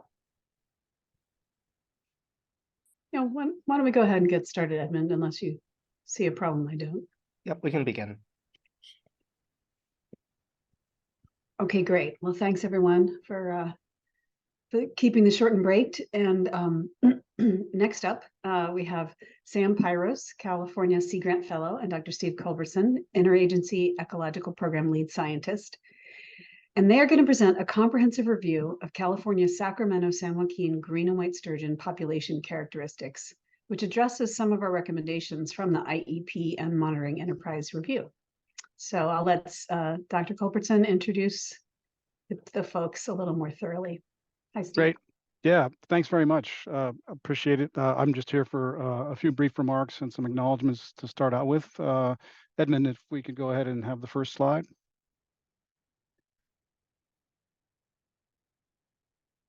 So I'm here to introduce Sam Pyros. She's been a state policy fellow, Sea Grant State Policy Fellow with us, IEP and the science program for the last year. She comes to us by way of a biology degree at Cal State Stanislaus and a Master of Science in Environmental Policy and Management from UC Davis. I wanted to acknowledge the support of the Stewardship Council and the science program for the Sea Grant Fellows program. And especially to the Sea Grant program itself. Oddly enough, they helped me finish my PhD dissertation back in the late 90s through support of a similar program.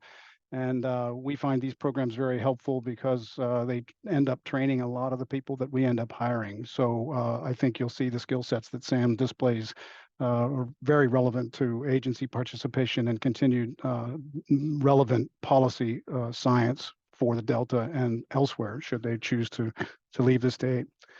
One of the things that Sam told me she wanted to get out of the fellowship with me was science communication. You're going to be seeing some of that today, but she has a whole portfolio of summary and synthetic documents that she's put together, simplifying issues for managerial consumption. That's part of her portfolio that we won't be talking about today. She has been very interested in participating in policy recommendations, hopefully the output of some of which you'll see today. And then combining that with my interests as the IEP lead scientist and with recommendations that the Independent Science Board has outlined in pretty comprehensive fashion over the past few years, we're looking at a project that would help us evolve our interest in monitoring improvements in the estuary. And of course, we think monitoring and the adaptation of monitoring to evolving policy needs is a core scientific enterprise. And I think you'll see that today. So with that, Sam and I put together for the first time, since we didn't used to do IEP and Sea Grant Fellows programs, we put together what we think was a pretty relevant program. I think Sam will have some comments to say about that, particularly as she begins to talk about wrapping up her project and some of the things we've had to encounter over the last month. So without further ado, it's my pleasure to introduce you to Samantha Pyros. Sam, take it away. Thanks, Steve. If you could advance to the next slide, I'll get started. So hi, everyone. My name is Sam, and like Steve mentioned, this presentation is an overview of my fellowship's main deliverable. It's an in-depth look of what we know and what we need to answer to conserve our sturgeon species, as well as certain management implications due to our changing climate. So this report specifically is geared to the Sacramento San Joaquin Delta white and green sturgeon.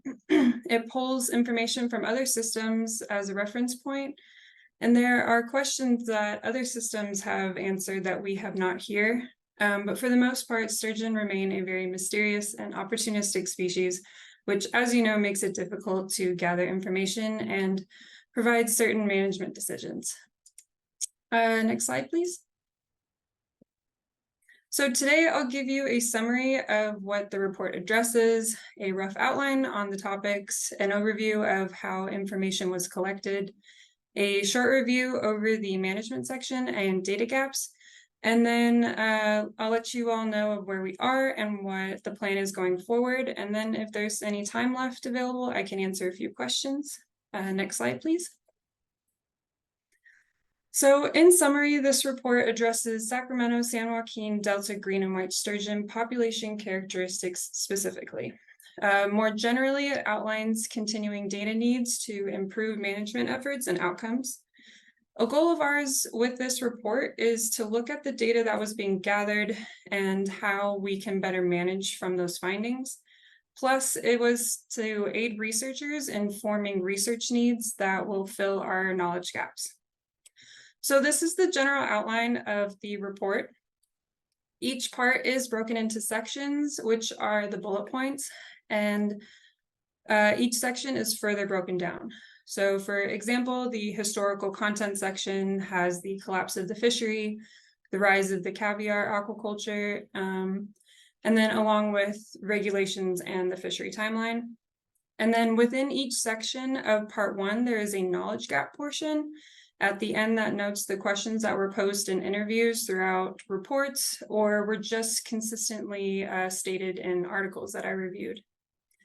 Part 2 is an overview of our current sturgeon monitoring programs. I'll go into further explanation in a couple of slides, as well as in part 3, that summarizes what was outlined in part 2, which I'll also go into further detail. And all of this information was collected through interviews, public meetings and data sets, and a literary review. Next slide. So over the course of 6 months, I conducted interviews with individuals who are a part of these listed organizations. Generally, interviews lasted from 30 minutes to an hour and consisted of answering the section topics of part 1 or about the individual specific research. Next slide. So as mentioned, part 2 of the report is focusing on the data collection and what is being monitored of our green and white sturgeon in our system. This section outlines the data sets that go within each study and then further details what data is being collected through the data collection forms that I received from the heads of those studies. So the data information is noted if publicly available and where it can be found. It is also noted in the report if the data set is not easily accessible. The data that is collected via the collection forms is outlined in the report, as you see here on the slide. And the purpose of all of this was to show transparency on what information we are collecting for sturgeon and if that information can address the data gaps that we are asking. Next slide, please. So part 3 is the management portion, and it looks at the information that was outlined in part 2 and summarizes it. So as you might have noticed, the first section in part 3 looks at our neighboring states' management. This was to note their regulations and what they are and what implications they might have on our system sturgeon and vice versa. The next section is where the data collection information meets what the CVPIA has stated for informational needs and discusses if our current monitoring efforts and private studies are enough to fill those outlined knowledge gaps. So, as you might have guessed, there are areas in sturgeon knowledge gaps that the research we have now is unable to answer due to a lack of information, funding, or the research scope. So, the final section in part 3 is the recommendations, which I'll go into depth in a couple slides. Next slide, please. So as I mentioned, there are previous reports that have outlined some of the data gaps for sturgeon. Those charts and statements are added in along with the questions from part 1. So in short, it's just a brain dump of all of our unanswered sturgeon questions. Some of these questions are Delta specific, while some apply to both white and green sturgeon as a whole, which includes our neighboring states' populations. So if you'll go to the next slide. This brings me to the recommendations. I have been using some of Oregon's, Washington's, Idaho's, and British Columbia's regulations as a blueprint for the Delta. However, during October, CDFW proposed new regulations for sturgeon, which went into effect into November. Excuse me. I believe that these recommendations that are listed here are still relevant, even with the new regulations in place. Each recommendation is expanded on and why it is vital to conserving our sturgeon species. I didn't list them by any priority. Instead, during the interviews, one of the questions that I posed to the interviewee was what would be the top questions that need to be addressed with data going forward to provide beneficial management strategies. And from those answers that I got from the sturgeon specialists, that helped me form these recommendation strategies. So next slide. I apologize for the large amount of text on this slide, but these are the new regulations that CDFW was successful in getting approved into effect this past month on November 16th, I believe. Most notably, the slot limit has shrunk from 40 to 60 inches down to the range between 42 to 48 inches, which is similar to our neighboring states' regulations. They also reduced the annual bag limit from 1 fish instead of 3, and becoming a catch and release fishery in selected locations when they aren't like seasonally closed for spawning protection. The new regulations are listed in the report, and I've compared them against our northern neighbors. But personally, I'm glad to see these regulations go into effect as a proactive step, especially after last year's HAB event. As this report was coming to a close, I presented it to the Sturgeon Project work team at the end of July, and I received feedback and edits. From that review period, I was able to finalize at the beginning of November, but luckily I included the new regulations in, and before I released it into 2 versions. One is a Word document that is being converted to be WCAG compliant, while the other is a PDF or a printable version, which includes more graphs, photos, and links, and it's available in the CDFW document library. Just going forward on the next slide, that wraps up my presentation, but I wanted to say thank you again for your time. Thank you to the members of the Sturgeon PWT, and I hope that you enjoy the report. On the next slide, my email is there. My fellowship is coming to a close soon, but if we have any time for questions, I can go ahead and try and answer them. Thank you. Oh, thank you, Sam. That was very interesting. I'm going to open it up to the board first. Yeah, Steve, I was hoping you'd have a question. Yeah, go ahead. It's a fish thing. How can I not say anything? Actually, a lot of questions. One is your report available, and how do we get a copy of it? And second thing has to do with is there a life cycle model available for the sturgeon? Which sturgeon, or a bioenergetics model? Are any of those? Do you find any of those available? And then related to that, in terms of a population model, what are the major causes of mortality? So that's going to the mortality question. That is one of the questions that was posed, and hopefully one of the recommendations going forward is to boil down which are the age-specific effects for mortality. I found that predation, ship strikes, contaminants, and then I think it came to a total of 8 different mortality effects. Humans were not, I mean, they don't have any full natural predators except for sea lions when they're low on salmon. But to address your other questions, yes, the report is available at the CDFW document library. It's about 120 pages long. And then I apologize, I missed the other question that you had. Oh, dynamics. Yeah. Well, is there a life cycle or bioenergetics model available for the sturgeon? The bioenergetics model I did not include. I am unaware if there are. Maybe Steve can shed some light on that. Okay.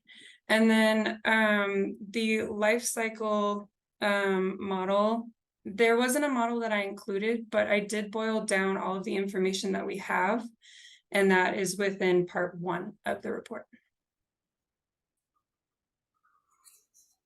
Okay, thanks.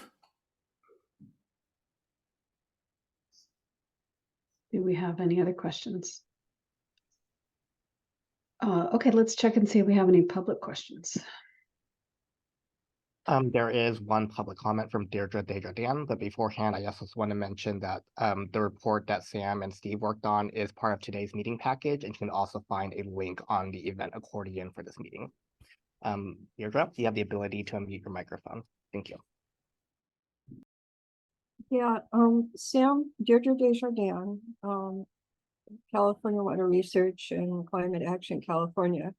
And I'm also on the board of California Sport Fishing Protection Alliance.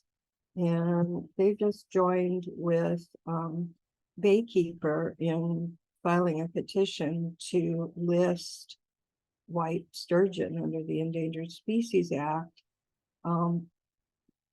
And I noticed that the NGOs weren't included in the interviewees. And I'm wondering how the interviewees were selected, and if there's a way that Baykeeper in particular, John Rosenfeld, spent a lot of time on the HABs and the effects on sturgeon.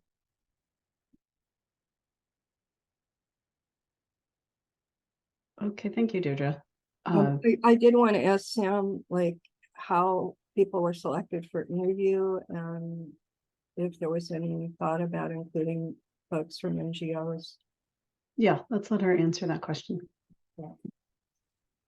Yeah, so since my fellowship is only limited to a year term, for the interviewee selection, I started off with those in CDFW, and then it just became a word of mouth recommendation. So among other sturgeon specialists, I was unable to contact any NGOs at the time, but I did reach out to other states. So I tried to include within that realm. Yeah, I might also add, we directed our efforts primarily through the Interagency Ecological Program's Sturgeon Project Work Team, which is a public-facing organization. Granted, the representation there tends to be agency-focused, but yeah, I think due to a limited resource availability and time constraints, we did not get to talk with the sport fishing representatives that you might suggest, Deirdre. That's a great follow-up. We were in touch with Department of Fish and Wildlife, who has, the ear of the Fish and Game Commission, and we knew that the regulations were a topic of concern in the communities. We know they're continuing to be a topic of concern in the communities, and of course, once the petition for listing came in, we made sure that we were discussing what those implications might be for a monitoring program with the Department of Fish and Wildlife.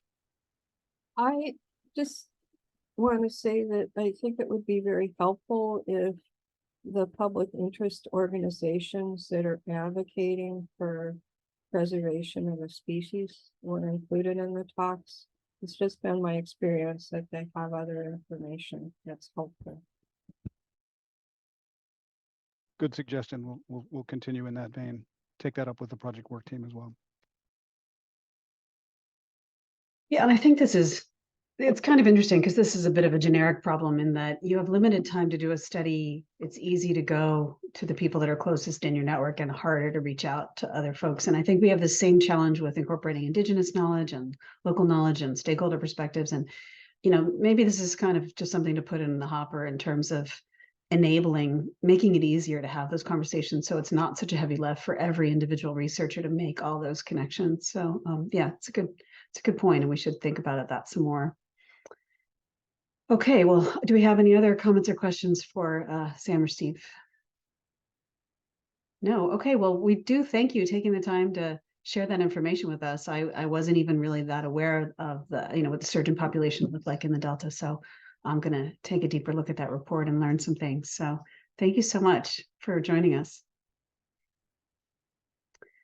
And with that, I will move on to the next agenda item. We are on agenda item 8, and that's a discussion of decision-making under deep uncertainty review. I'm going to give a quick update here. So we did finalize the prospectus, and we're hosting a seminar series and also conducting an inventory and analysis of scenario planning in the region. So in terms of that inventory of scenarios, we've been coding them in terms of characteristics, and that coding is just about complete, or may actually be complete. I met with folks last week, and there was only one study left to code. And we also worked on finalizing the interview questions. They're not quite final because we're waiting for some other feedback, but we plan to move forward with the interviews in the next month. And the purpose of these interviews is to just enhance our understanding of the scenario development process and how the scenarios were used, getting information that's not available in the reports. At our next ISB meeting on January 18th, we will have the final DMDU seminar. It's the 5th seminar, and there will be multiple speakers, and I will probably say their names wrong, but bear with me. Marlene Hasnut is an associate professor at Utrecht University and a climate change adaptation researcher at Delta ISB. Karen Bolter is a climate scientist at Delta ISB, and Catherine Roscoe, a senior researcher at Delta ISB. And they're going to present on dynamic adaptive planning and how it might be applied to management issues in the Delta. And I will tell you that Marlene Hasnut, her name is basically synonymous with dynamic adaptive planning. She's been a big advocate for this. It's been adopted to some degree especially in New Zealand, but elsewhere around the world. And so I think that's going to be a very interesting talk about how this stuff can be applied in a way that lowers the burden of adapting to uncertainty. So we're really looking forward to that. Just one more thought on that. It's just dynamic adaptive planning is really about trying to figure out when it makes sense to wait for more information, when it makes sense to adjust your strategy. And so it just really has some very practical implications. Does anyone else anyone else who's been thinking about DMDU have anything they want to add? Okay. Well, with that, we'll just check and see. Oh, go ahead. Obey, you have something? No, that's a summary. I guess I'll report back on the DMDU conference at a future meeting. Yeah, when you're not coming to us from a 1 o'clock in the morning venue. Yeah, thank you for still being here. I may have to leave pretty soon. We want you to get some sleep. That's okay. Yeah. Do we have any public comments on this review?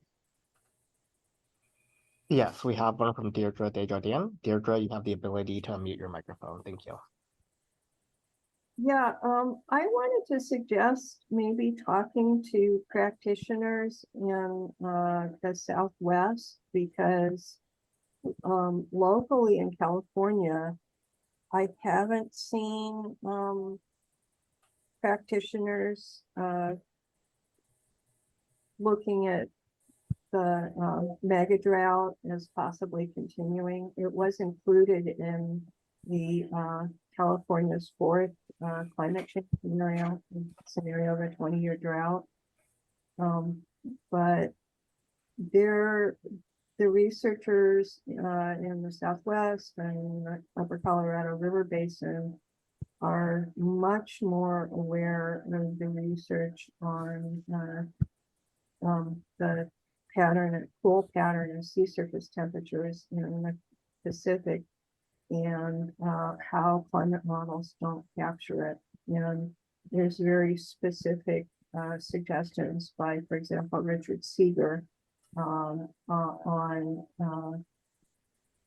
how to use a specific scenario to consider that. And they recommended doing it because of the possibility of a type 2 error from missed warning. Yeah, I think that's absolutely critical for California, and it's not being included in scenarios that people are looking at here to the extent that I've seen. Maybe there is one, but it certainly is in the Colorado River Basin, and we're seeing some of the same drying trends. California's on the edge of what's happening in the Southwest. Thank you. Well, thank you. That sounds like a good example of what could be done. Our inventory is meant to represent what is being done. And then, yeah, we would appreciate if you have a specific reference or names. We can also talk to Tanya Heikala, who works in the Colorado Basin and may be aware of that work. But if you want to forward anything, we'd be happy to take a look as part of our what could be done section. Okay, well, with that, I think we can move on to our next agenda item. Okay, agenda item 9 is discussion of a subsidence review. So Tom, if you want to take it away. Okay. We're currently doing our homework, I guess is the best way to describe it. What we've done is, I think all of you were at the workshop and got a sense of the wonderful input we got from a lot of people that have to deal with subsidence on a regular basis for both restoration and agricultural applications.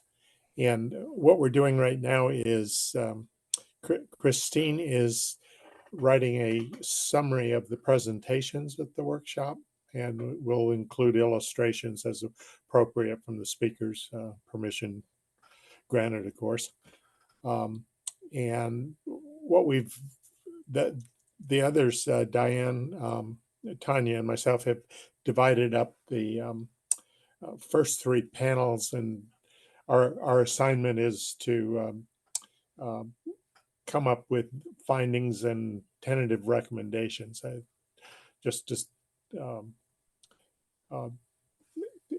So we can have a discussion among the group about what we want to emphasize in the thing.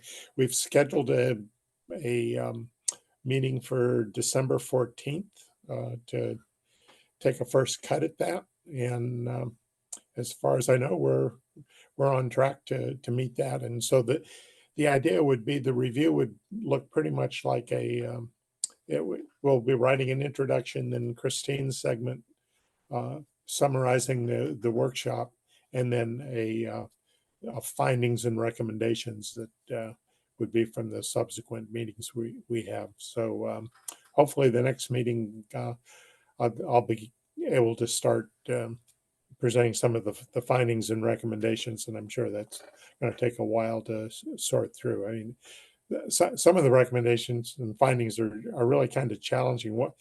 One, you may remember the term walking wetland, and this was a challenge for the farmers, where the water that is coming underneath the levees and into the fields is such they can't handle it, so that they basically allow a wetland to develop. But because of the regulations, they can only allow the wetland to be there 3 years before they become subject to these regulations. So here's an actual opportunity for a natural based solution to subsidence, at least in part of these areas. But the way the regulations handle it make it a real challenging thing to deal with. And whether we'll be able to get very far into that will be interesting to see. I've already had some discussions with people that are more familiar with the regulations than I am, and it obviously is going to be a big challenge to deal with. But like I said, hopefully the next meeting we'll start to have some meat on the bones, and I think we're making progress. If there are any questions. Well, I have one, and then I'll certainly open it up to others. So I heard a lot of really great feedback from folks who participated in the workshop, that they saw a lot of unusual and in a good way conversations in terms of people, really scientists and folks like farmers or other folks on the ground dealing with these issues were really sharing knowledge in a good way. Is that what you saw as well? And did you see any other sort of big picture benefits of this workshop? Oh, yeah, definitely the discussion among the different interests with subsidence was really impressive. And I think just getting the farmer's perspective on the subsidence problem, because about 73% of the Delta is privately owned and mostly agricultural land. So that's where the problem is most acute. And getting their perspective was extremely helpful. I mentioned the walking wetlands, but some of the other discussions, for example, recall we had a panel that just focused on carbon sequestration. This has become an important issue in California as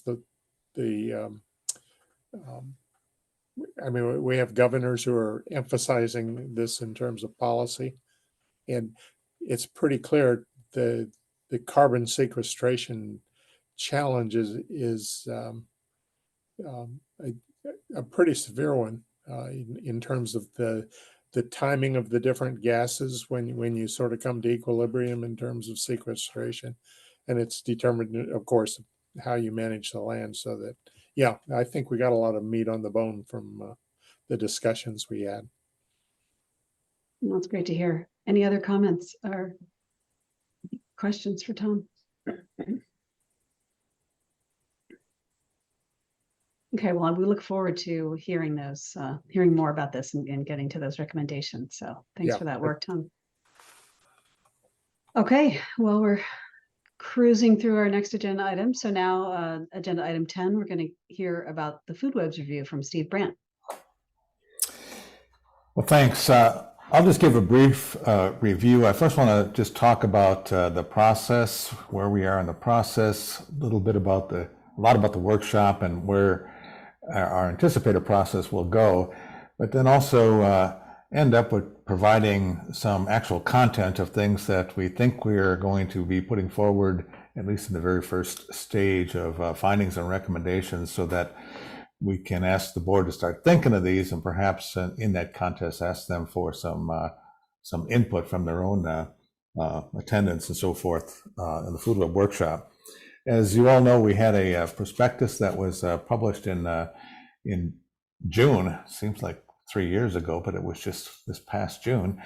And the food web workshop is only part of the overall review. There's been some literature review done. There's been a lot of discussions with various members of the community, and then culminating in some way with a 2-day workshop, which many of you attended on November 8th and 9th.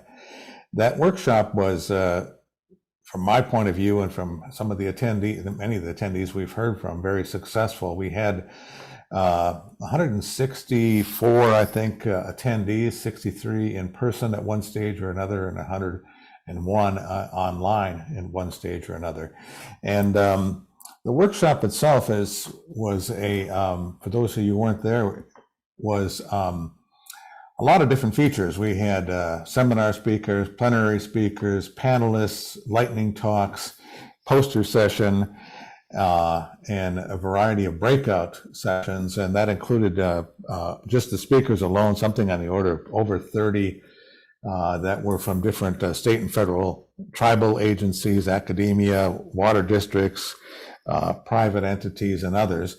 And I think that it was very valuable to get that input from a lot of different agency perspectives and individual perspectives and scientists from not only within the Delta, but from outside the Delta. We had people from the Columbia River and the Great Lakes and Chesapeake. I think those are the primary, and also Northern Gulf of Mexico and Louisiana coastal area, to provide their perspective on how food web understanding and modeling is being used in a management context in those areas. The breakout sessions were provided a lot of content. Primarily, the breakout sessions were focused on initially where might a better food web understanding or modeling or quantitative analysis be useful for management in the Delta. The second series of breakout groups said discuss the various approaches and tools that might be able to be used and be most effective in the Delta region, given its own peculiarities. And then the third breakout session had to do with what do you think are the next 3 steps that should be taken to make progress in this field. So we have a lot of input from those, and our timeline is kind of a bit rushed, and as Bob mentioned 2 days ago or so, whenever we had our last meeting, a couple days ago, I think, the elephant in the room is that I'm leaving in mid-January. Our postdocs and Kyra, who are also heavily involved in this, are all leaving within the next 3 to 4 months based on current schedules. So we know the board will have a lot to do on this. I'm saying that as if I'm gone already, but the board will have a lot to do on it. And I think that we're trying to get as much done as possible ahead of time so that they can do what they want with it afterwards. They can rip it apart and start over if they like. But the board itself, I think our intention is we're currently this week putting together our first drafts of our findings, as well as our recommendations, as well as by the end of the week an outline of what the review would look like. And we'll be discussing that. So by next Friday or so, we will have more refined ideas.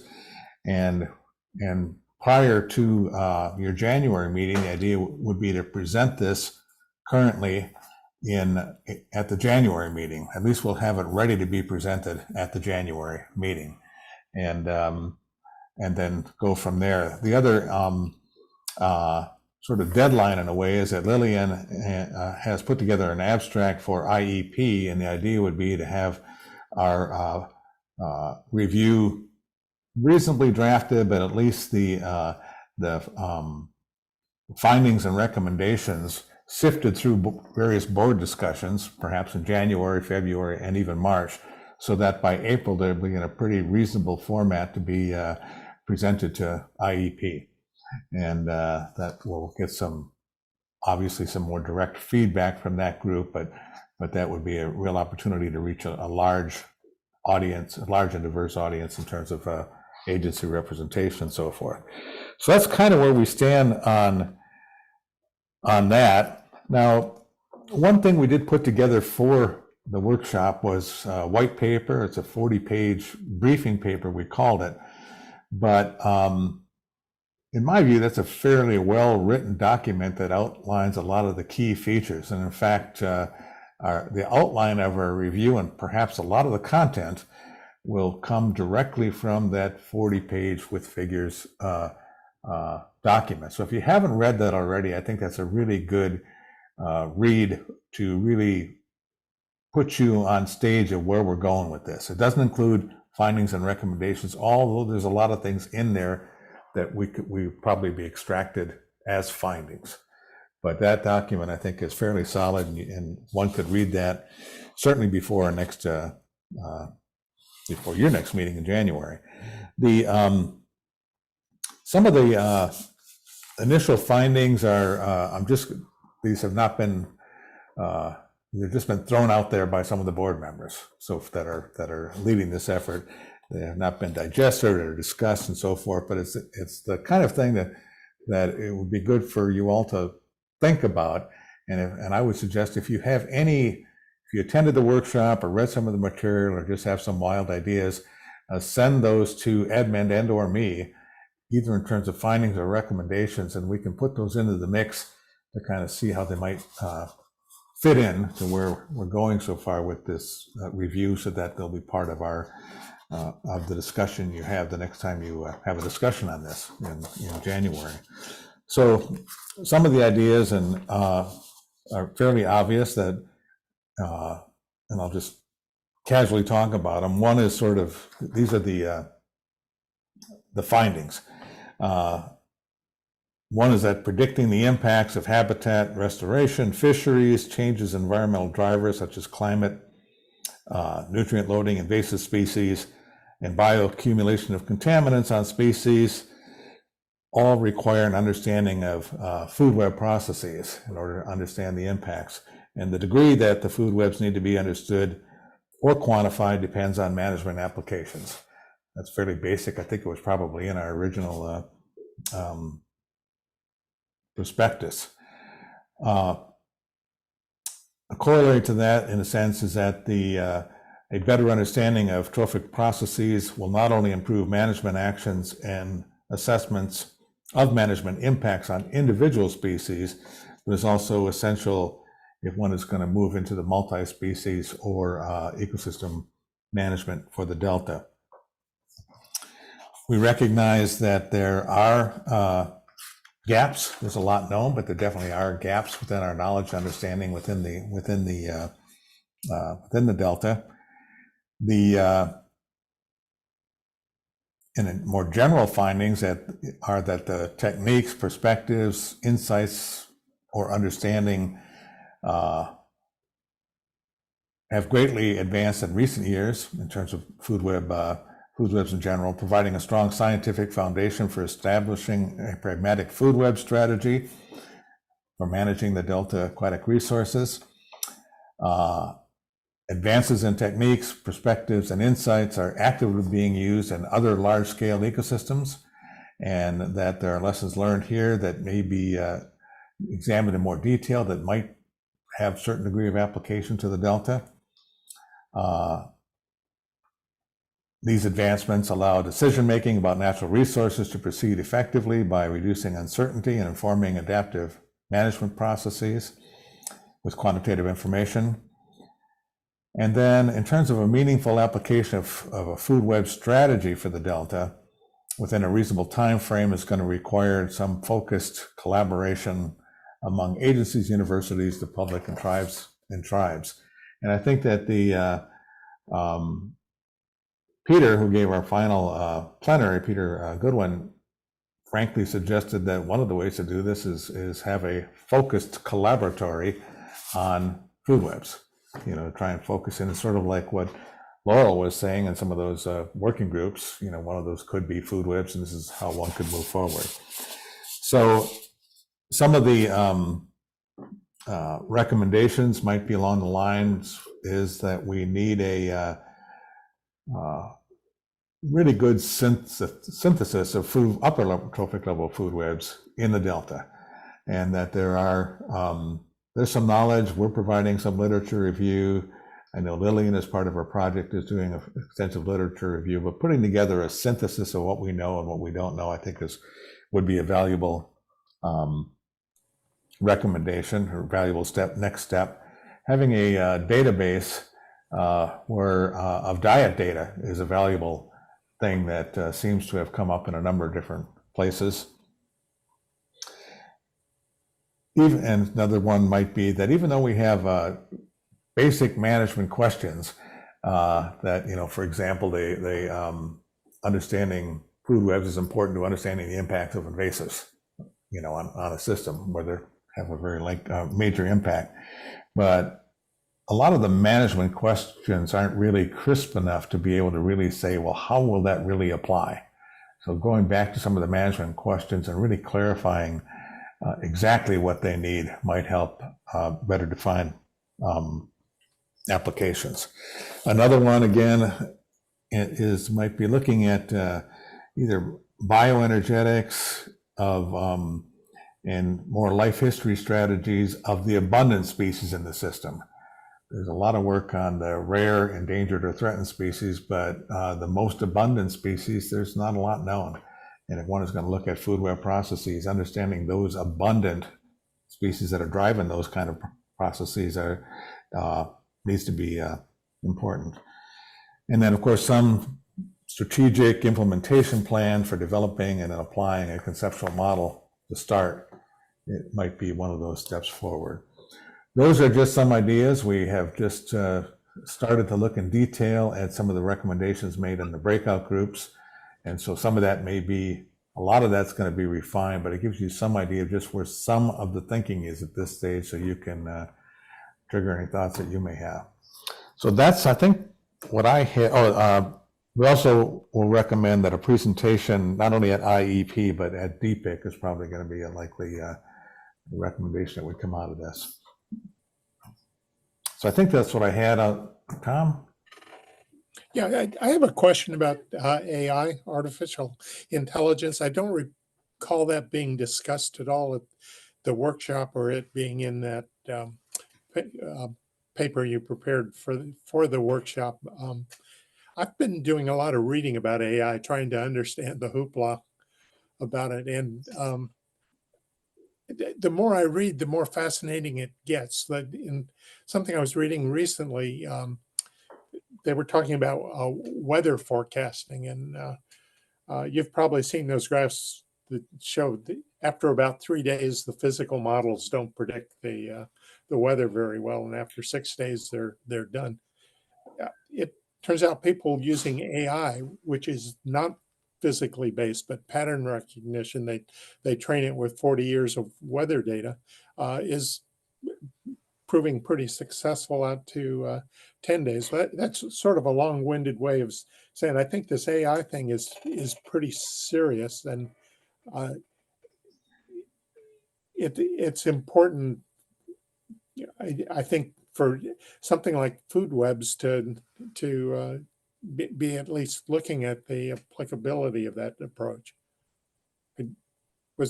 Are you aware of any of discussion that we've had, or could maybe Lillian look for it in her review? I think it's certainly worth looking forward. We have not had any discussion on that. Unfortunately, I too have crawled down that rabbit hole of AI and have gotten deeply vested in it, including the stable diffusion part of it, not just the ChatGPT, but stable diffusion, which is another component of AI. And I do see some potential applications in forecasting just when you first think about it. I haven't done the literature review to see whether or not that's true. Obviously, in the 40-year time frame, it requires you have 40 years of time and data to enable to do that sort of statistical forecasting.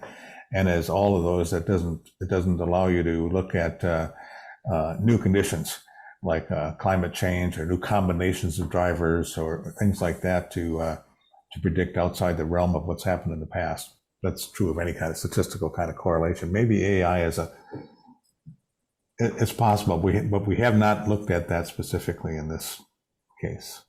Mm-hmm.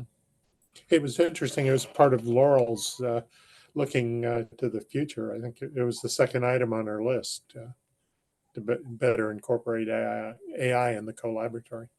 Yeah. Bob, do you have anything to add?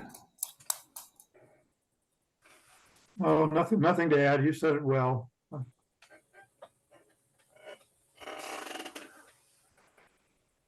Well, I will say, Steve, even if you didn't talk about AI, you did. I learned about some tools that would make food web modeling easier, and so I thought that was good that you incorporated a lot of emerging techniques, as it were. But I second the idea that we shouldn't shy away from thinking about how AI might be applied. It's a real game-changing tool that I'm sure we'll all be using heavily in just a few years. So, yeah. Yeah, that one of the things that came out, I think, hopefully came out. We weren't running the workshop to convince people to dive into food webs. We were just trying to explore the scientific issues and the capabilities and so forth. But I think one of the things that, I talk to a lot of fish people all the time, you might imagine. And when people get to an ecosystem and think about a food web, they immediately think about, oh my God, it requires tons of data complexity, and we just don't have enough information to do that. And who wants to do thousands and thousands and thousands of diets? On the other hand, when you get to something as simple as an ecosim or ecospace,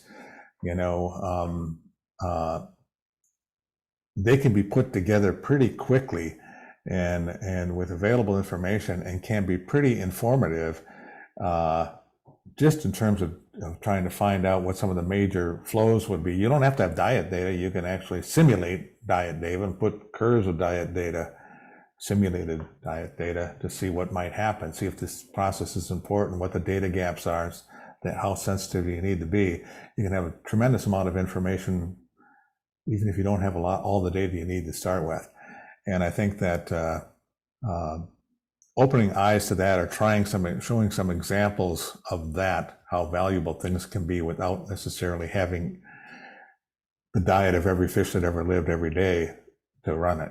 So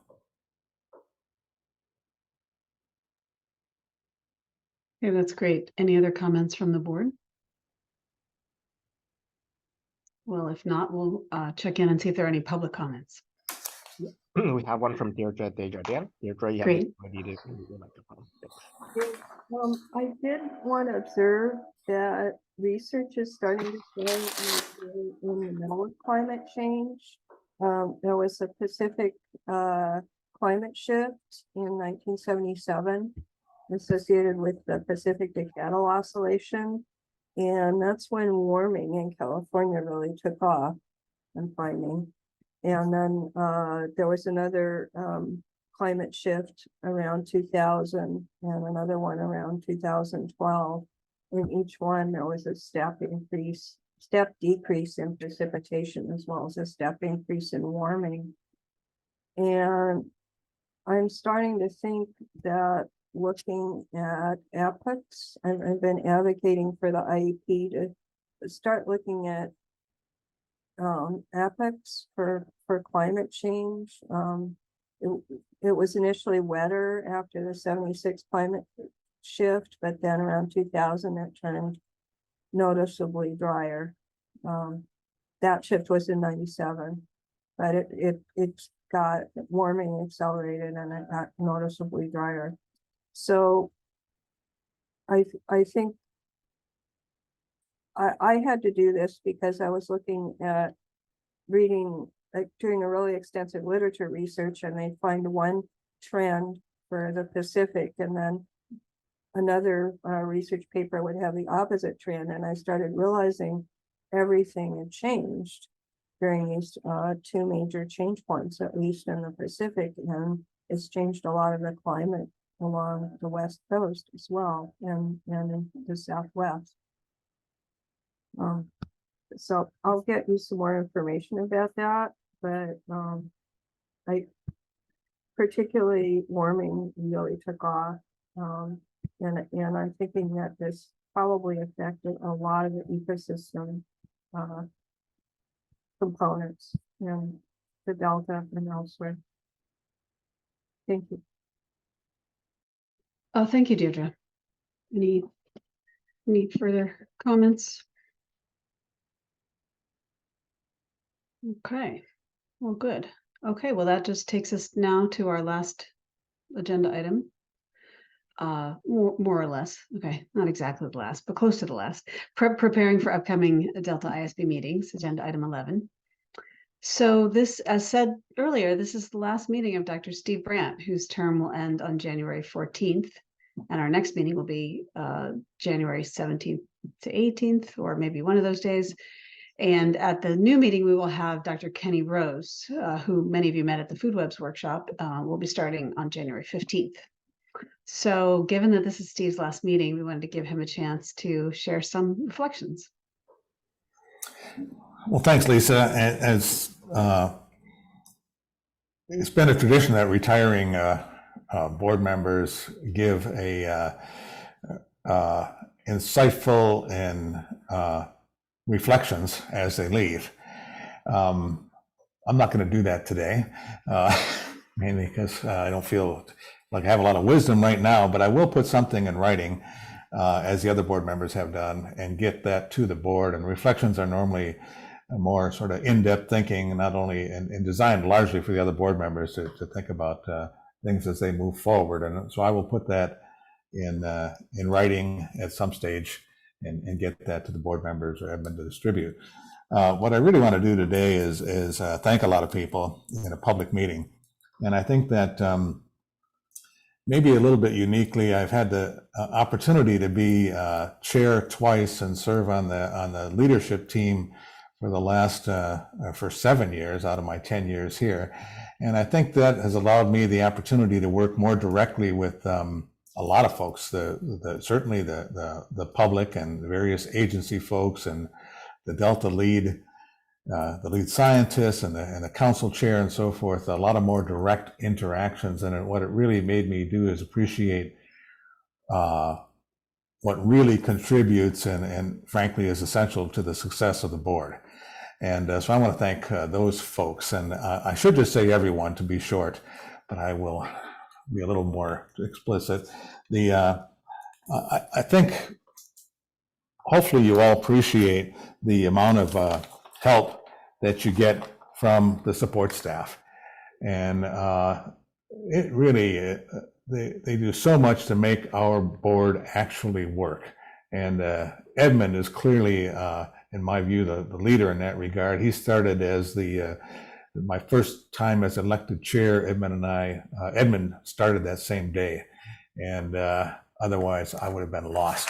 And as we all know, but it's also been, so I want to personally thank Edmund for all of his tremendous help, but also and dedication, but also the other staff, Kyra this year, but all the other student fellows that have been involved. They've been essential. The last 2 years, we've had two terrific postdocs, Lillian and Christine, that has really made our board very productive. And Lauren Hastings and her predecessors. And I think that, and even folks that we don't probably even meet, it's like the communications people that take, I know our briefing paper, I think we submitted was 11 pages of text, but they added all these figures and diagrams and color and made it really something that I think people might actually read. So I think that we don't appreciate those sorts of things as much. The second group I want to really thank is the Delta community.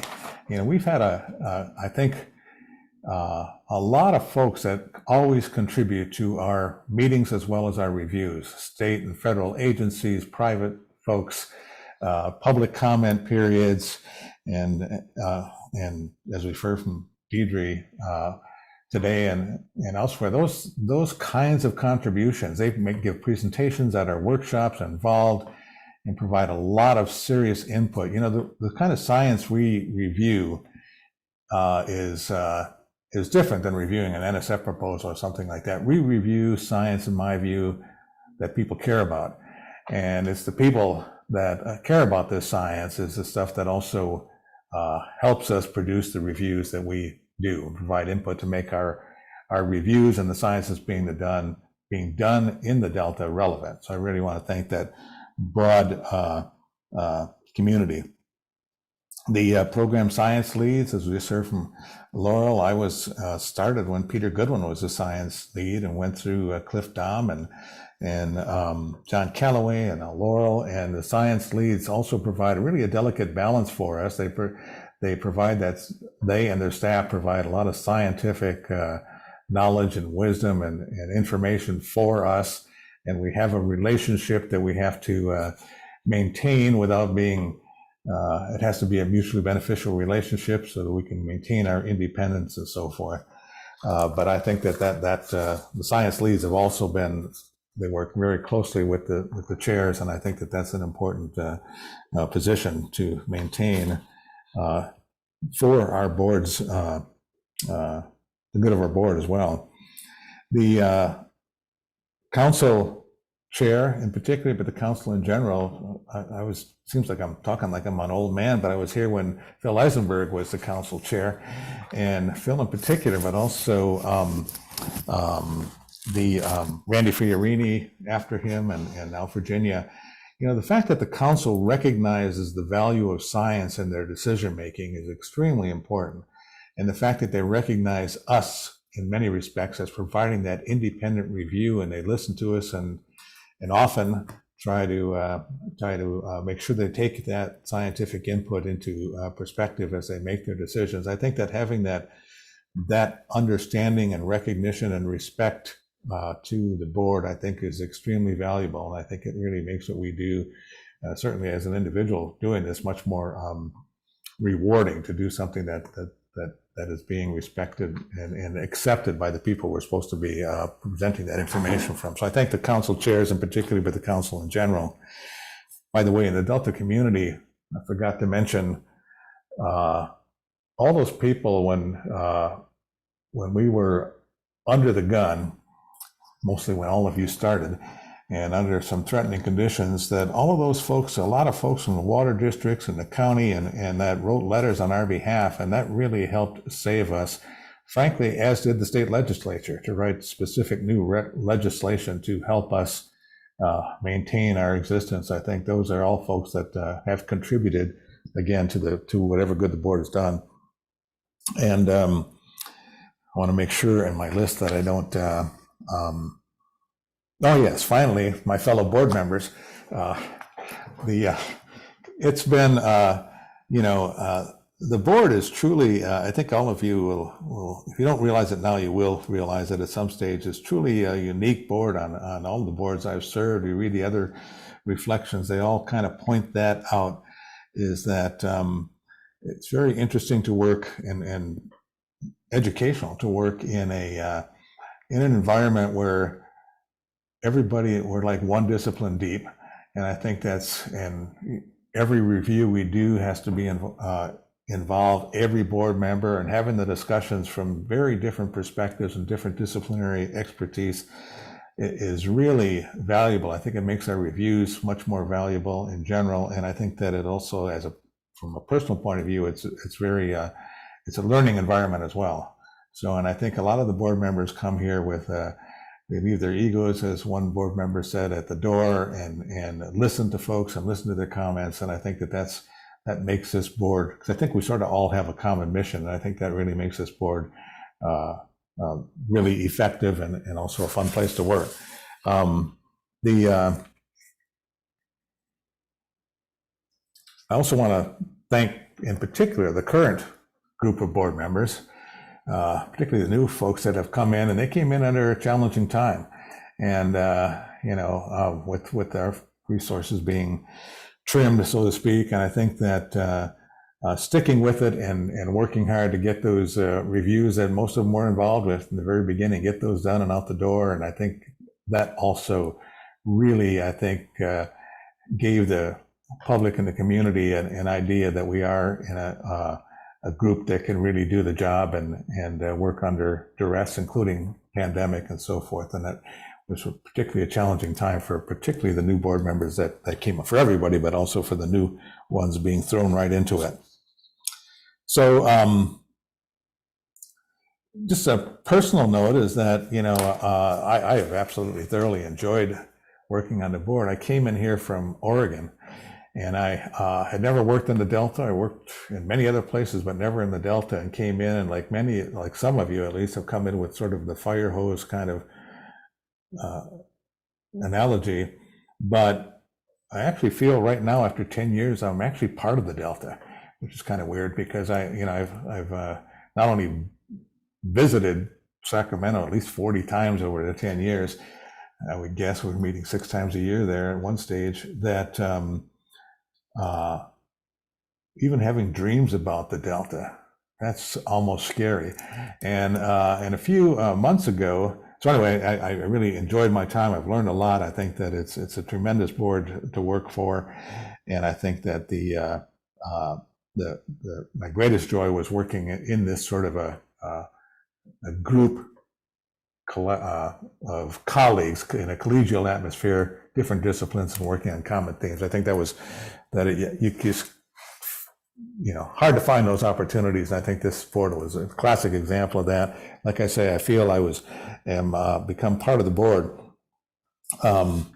The couple of months ago, and I see that other I've talked to other past board members, of course, there's some sadness to leaving, of course. And a couple of months ago, I was thinking, I just won't think about it and work on the fish review. And thankfully, as Lisa said, I've been appointed to this National Academy, which I think is means just coming right back to it.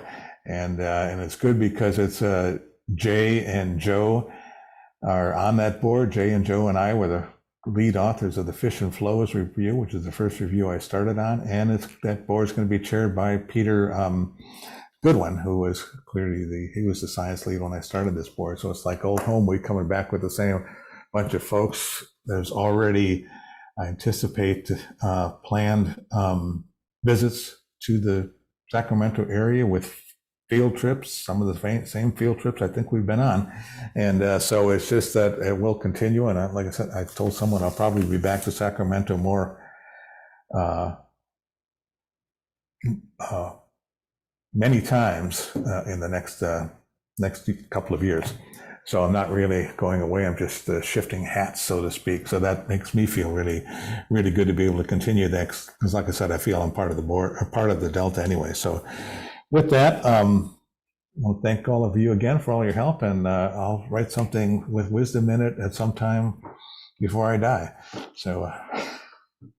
Well, we look forward to that wisdom, Steve. But what you just presented was a really nice reminder of how we fit into this enterprise, and really appreciate your comments. We're definitely going to miss your institutional perspective that you bring from having spent the years on the board. And I just want to say a few more things. I've in the past I've said many nice things about you as part of our compensation plan, but I just want to add a little bit here. We've been incredibly well served by you, Steve. Not only did you help save the board during the crisis period, but you also selflessly stayed in the chair position for extra time to manage this transition and onboard the new members and just get things settled. And that was really selfless and wonderful of you. And I also really appreciate your passion, your insights for identifying critical science needs. No one can ever say that you don't care. It's really clear that you do care and really want to see this system improved. And of course, the food webs was a great example of seeing this passion on display. This is your core expertise, understanding how fish interact and with their ecosystems. But it's also great that you were able to bring that deep understanding of aquatic ecosystems to the many diverse reviews that you've worked on. So. Including the monitoring enterprise review and the invasive species review, because there's always connections to fish. So I, for one, am certainly going to miss your insights and your deep knowledge about the Delta as we move forward, but it is good to know that you're not going too far. So I do thank you. And I won't say we'll miss you, because hopefully we'll still be in touch. We'll hear what your panel has to say and we'll keep learning. Does anyone else want to add anything? Virginia?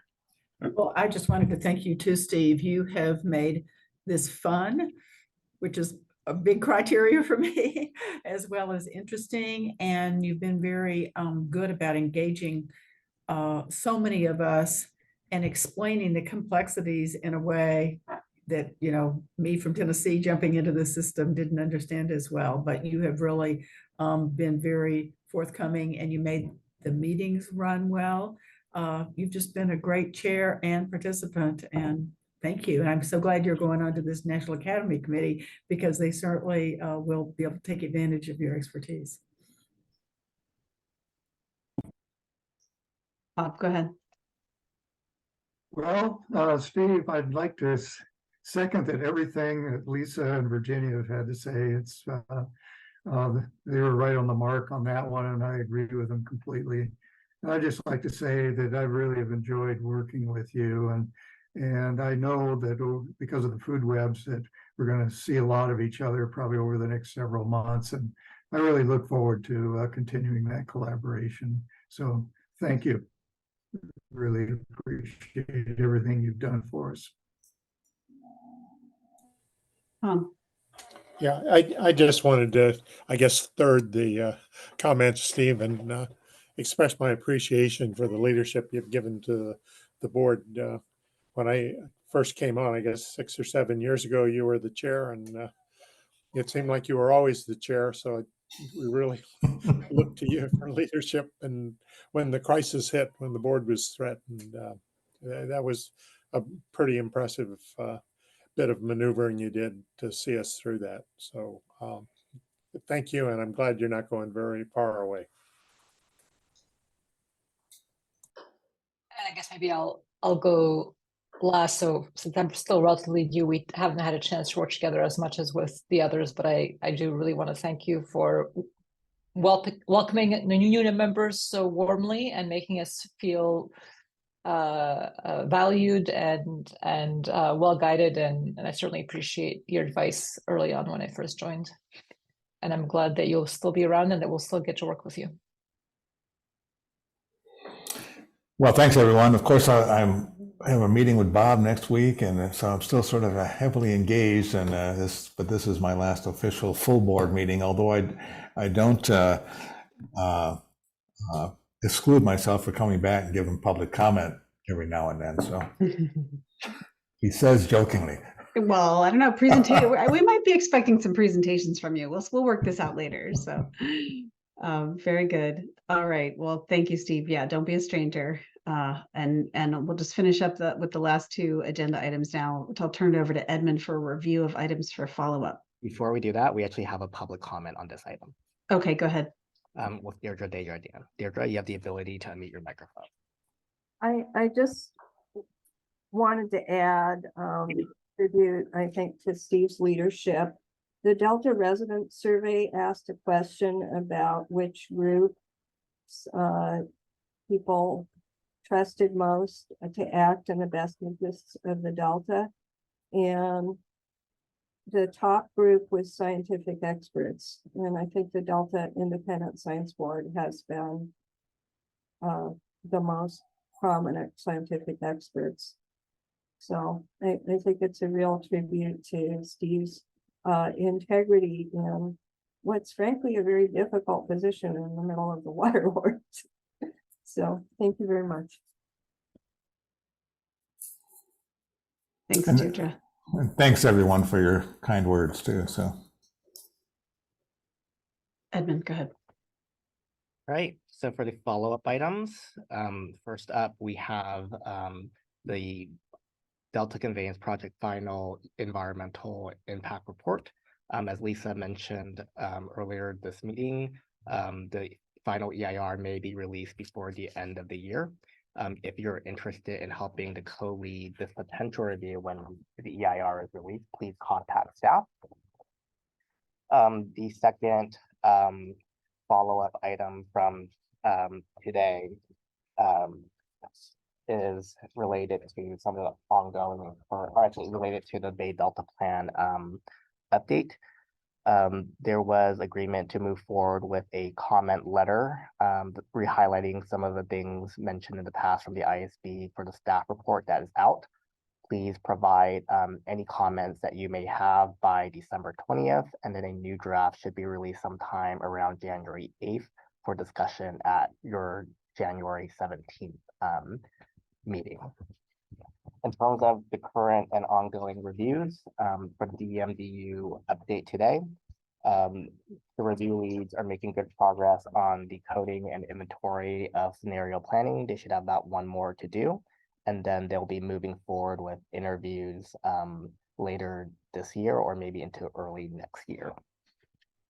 For subsidence review, the review leads are also continuing their work to synthesize key findings and recommendations, and more to come on that. And then for food webs, they're also doing something very similar to subsidence, but Steve had a specific call for follow-up item from the board. If you have any key take-home messages that you took away from the workshop, please send them over to staff, and please also read the briefing paper to help with this assignment for the food webs review. And although this is Steve's potentially last meeting, I say potential because there's always the potential to schedule a unscheduled emergency meeting if it arises. This will be my last follow-up item report for Steve, but he has a very important follow-up item to draft his reflections about his 10-year term on the board. And I also like to thank you, Steve, for all your service for the past 10 years. And this concludes the review of items for follow-up, unless anyone has anything to add.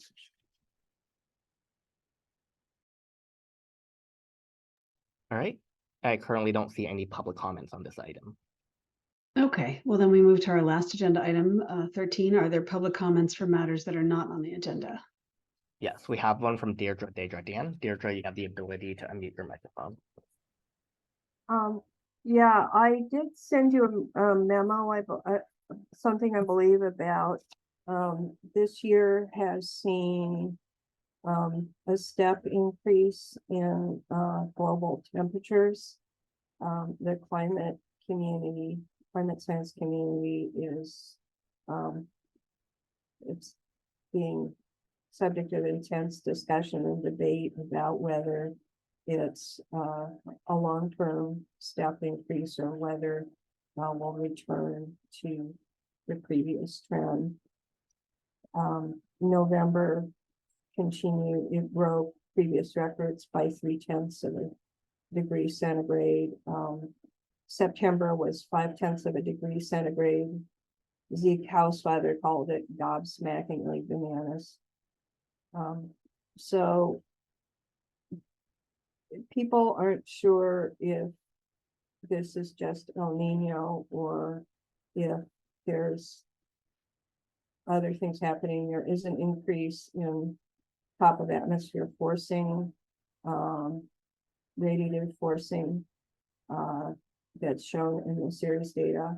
And there's also been an increase in marine heat waves all over the world. And we don't entirely understand that, but the ocean has been taking up 90% of global heat. And I'll try to send you a memo on this. I'm behind on things as I try to dig into this and understand it more. But if it's a step change, there was a step increase in sea surface temperatures in the Pacific around 2010, and a huge increase in heat waves and marine heat waves in the North Pacific.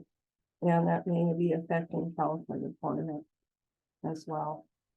And it's an area of, again, great uncertainty. So thank you. Well, thank you, Deirdre. Yeah, it's so important to keep track of these sources of uncertainty. And so thank you for bringing those to our attention. Okay, well, I believe we are now at the end of our meeting, so I will call this meeting to end and appreciate everyone's input, and we'll see you next month, most of you. Bye-bye.